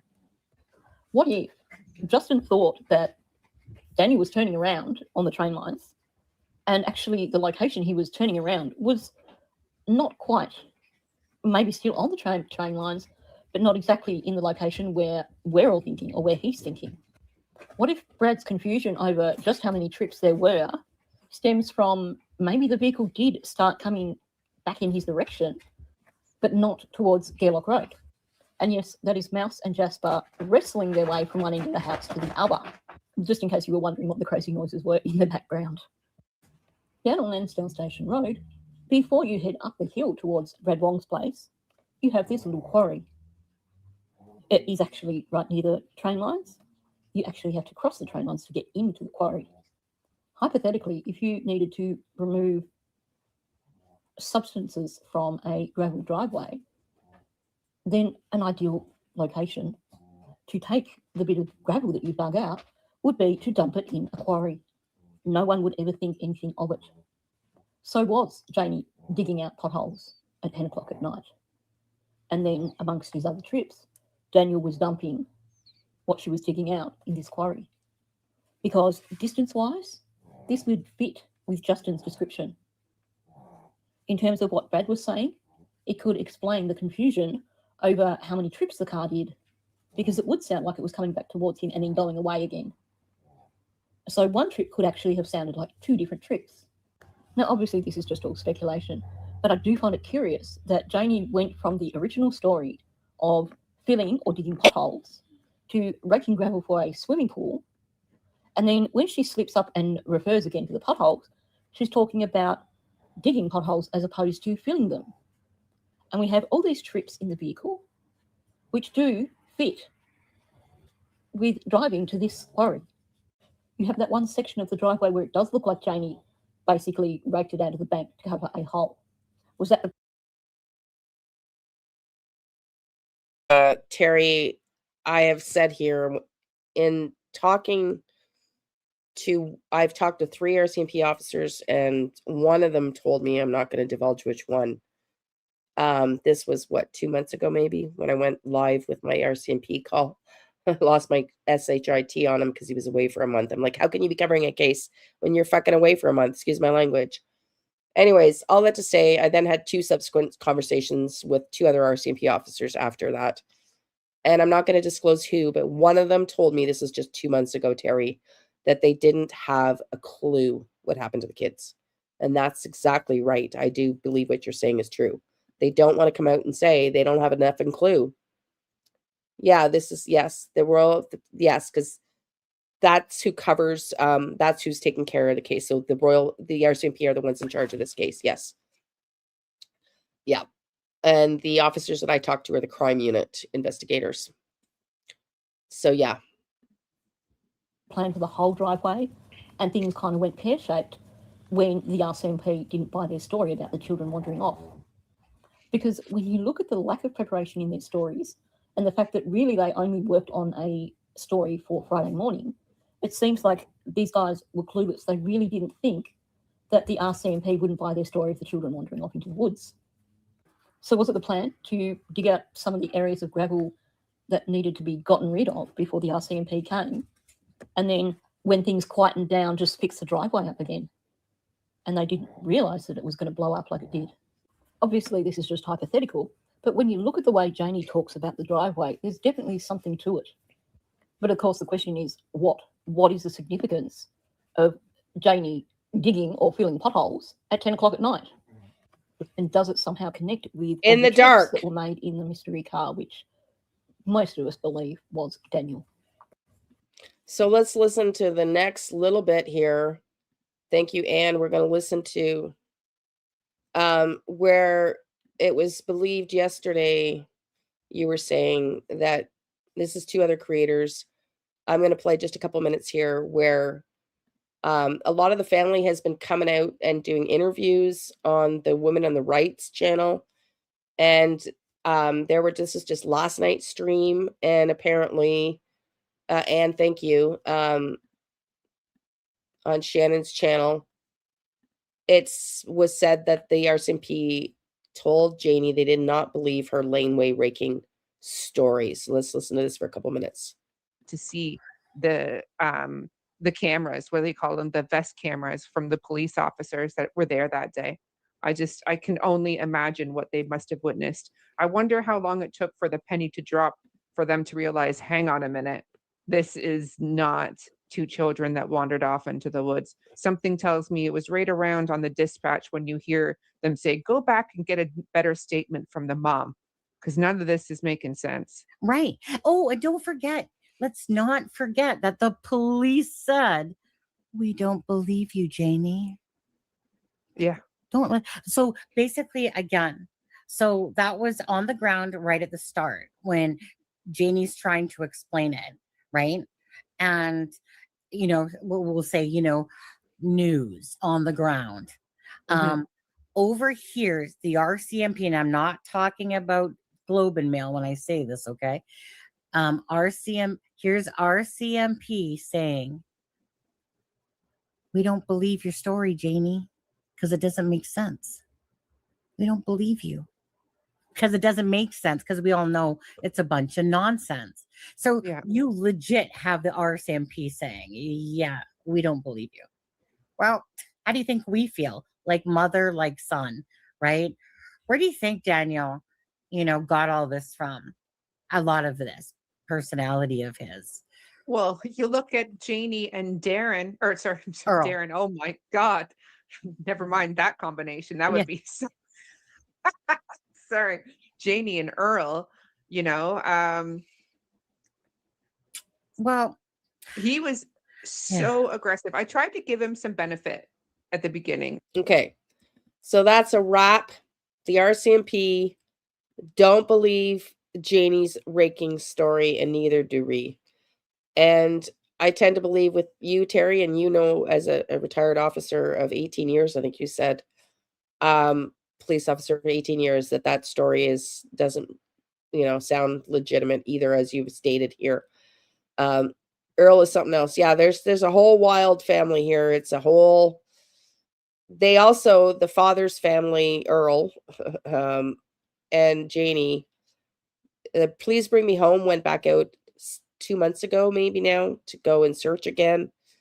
And they refused to allow the searchers onto their property, the stepdad's family's property. So not exactly cooperating in the search for these missing kids either. So, okay, everybody, thank you for being here. We've been in here for 3.5 hours. Please do all the YouTube things.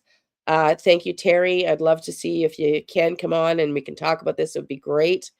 I appreciate you all for being here. I'm going to go rest up, and we're going to be back tomorrow at 11 a.m. going through the Jack and Lilly case.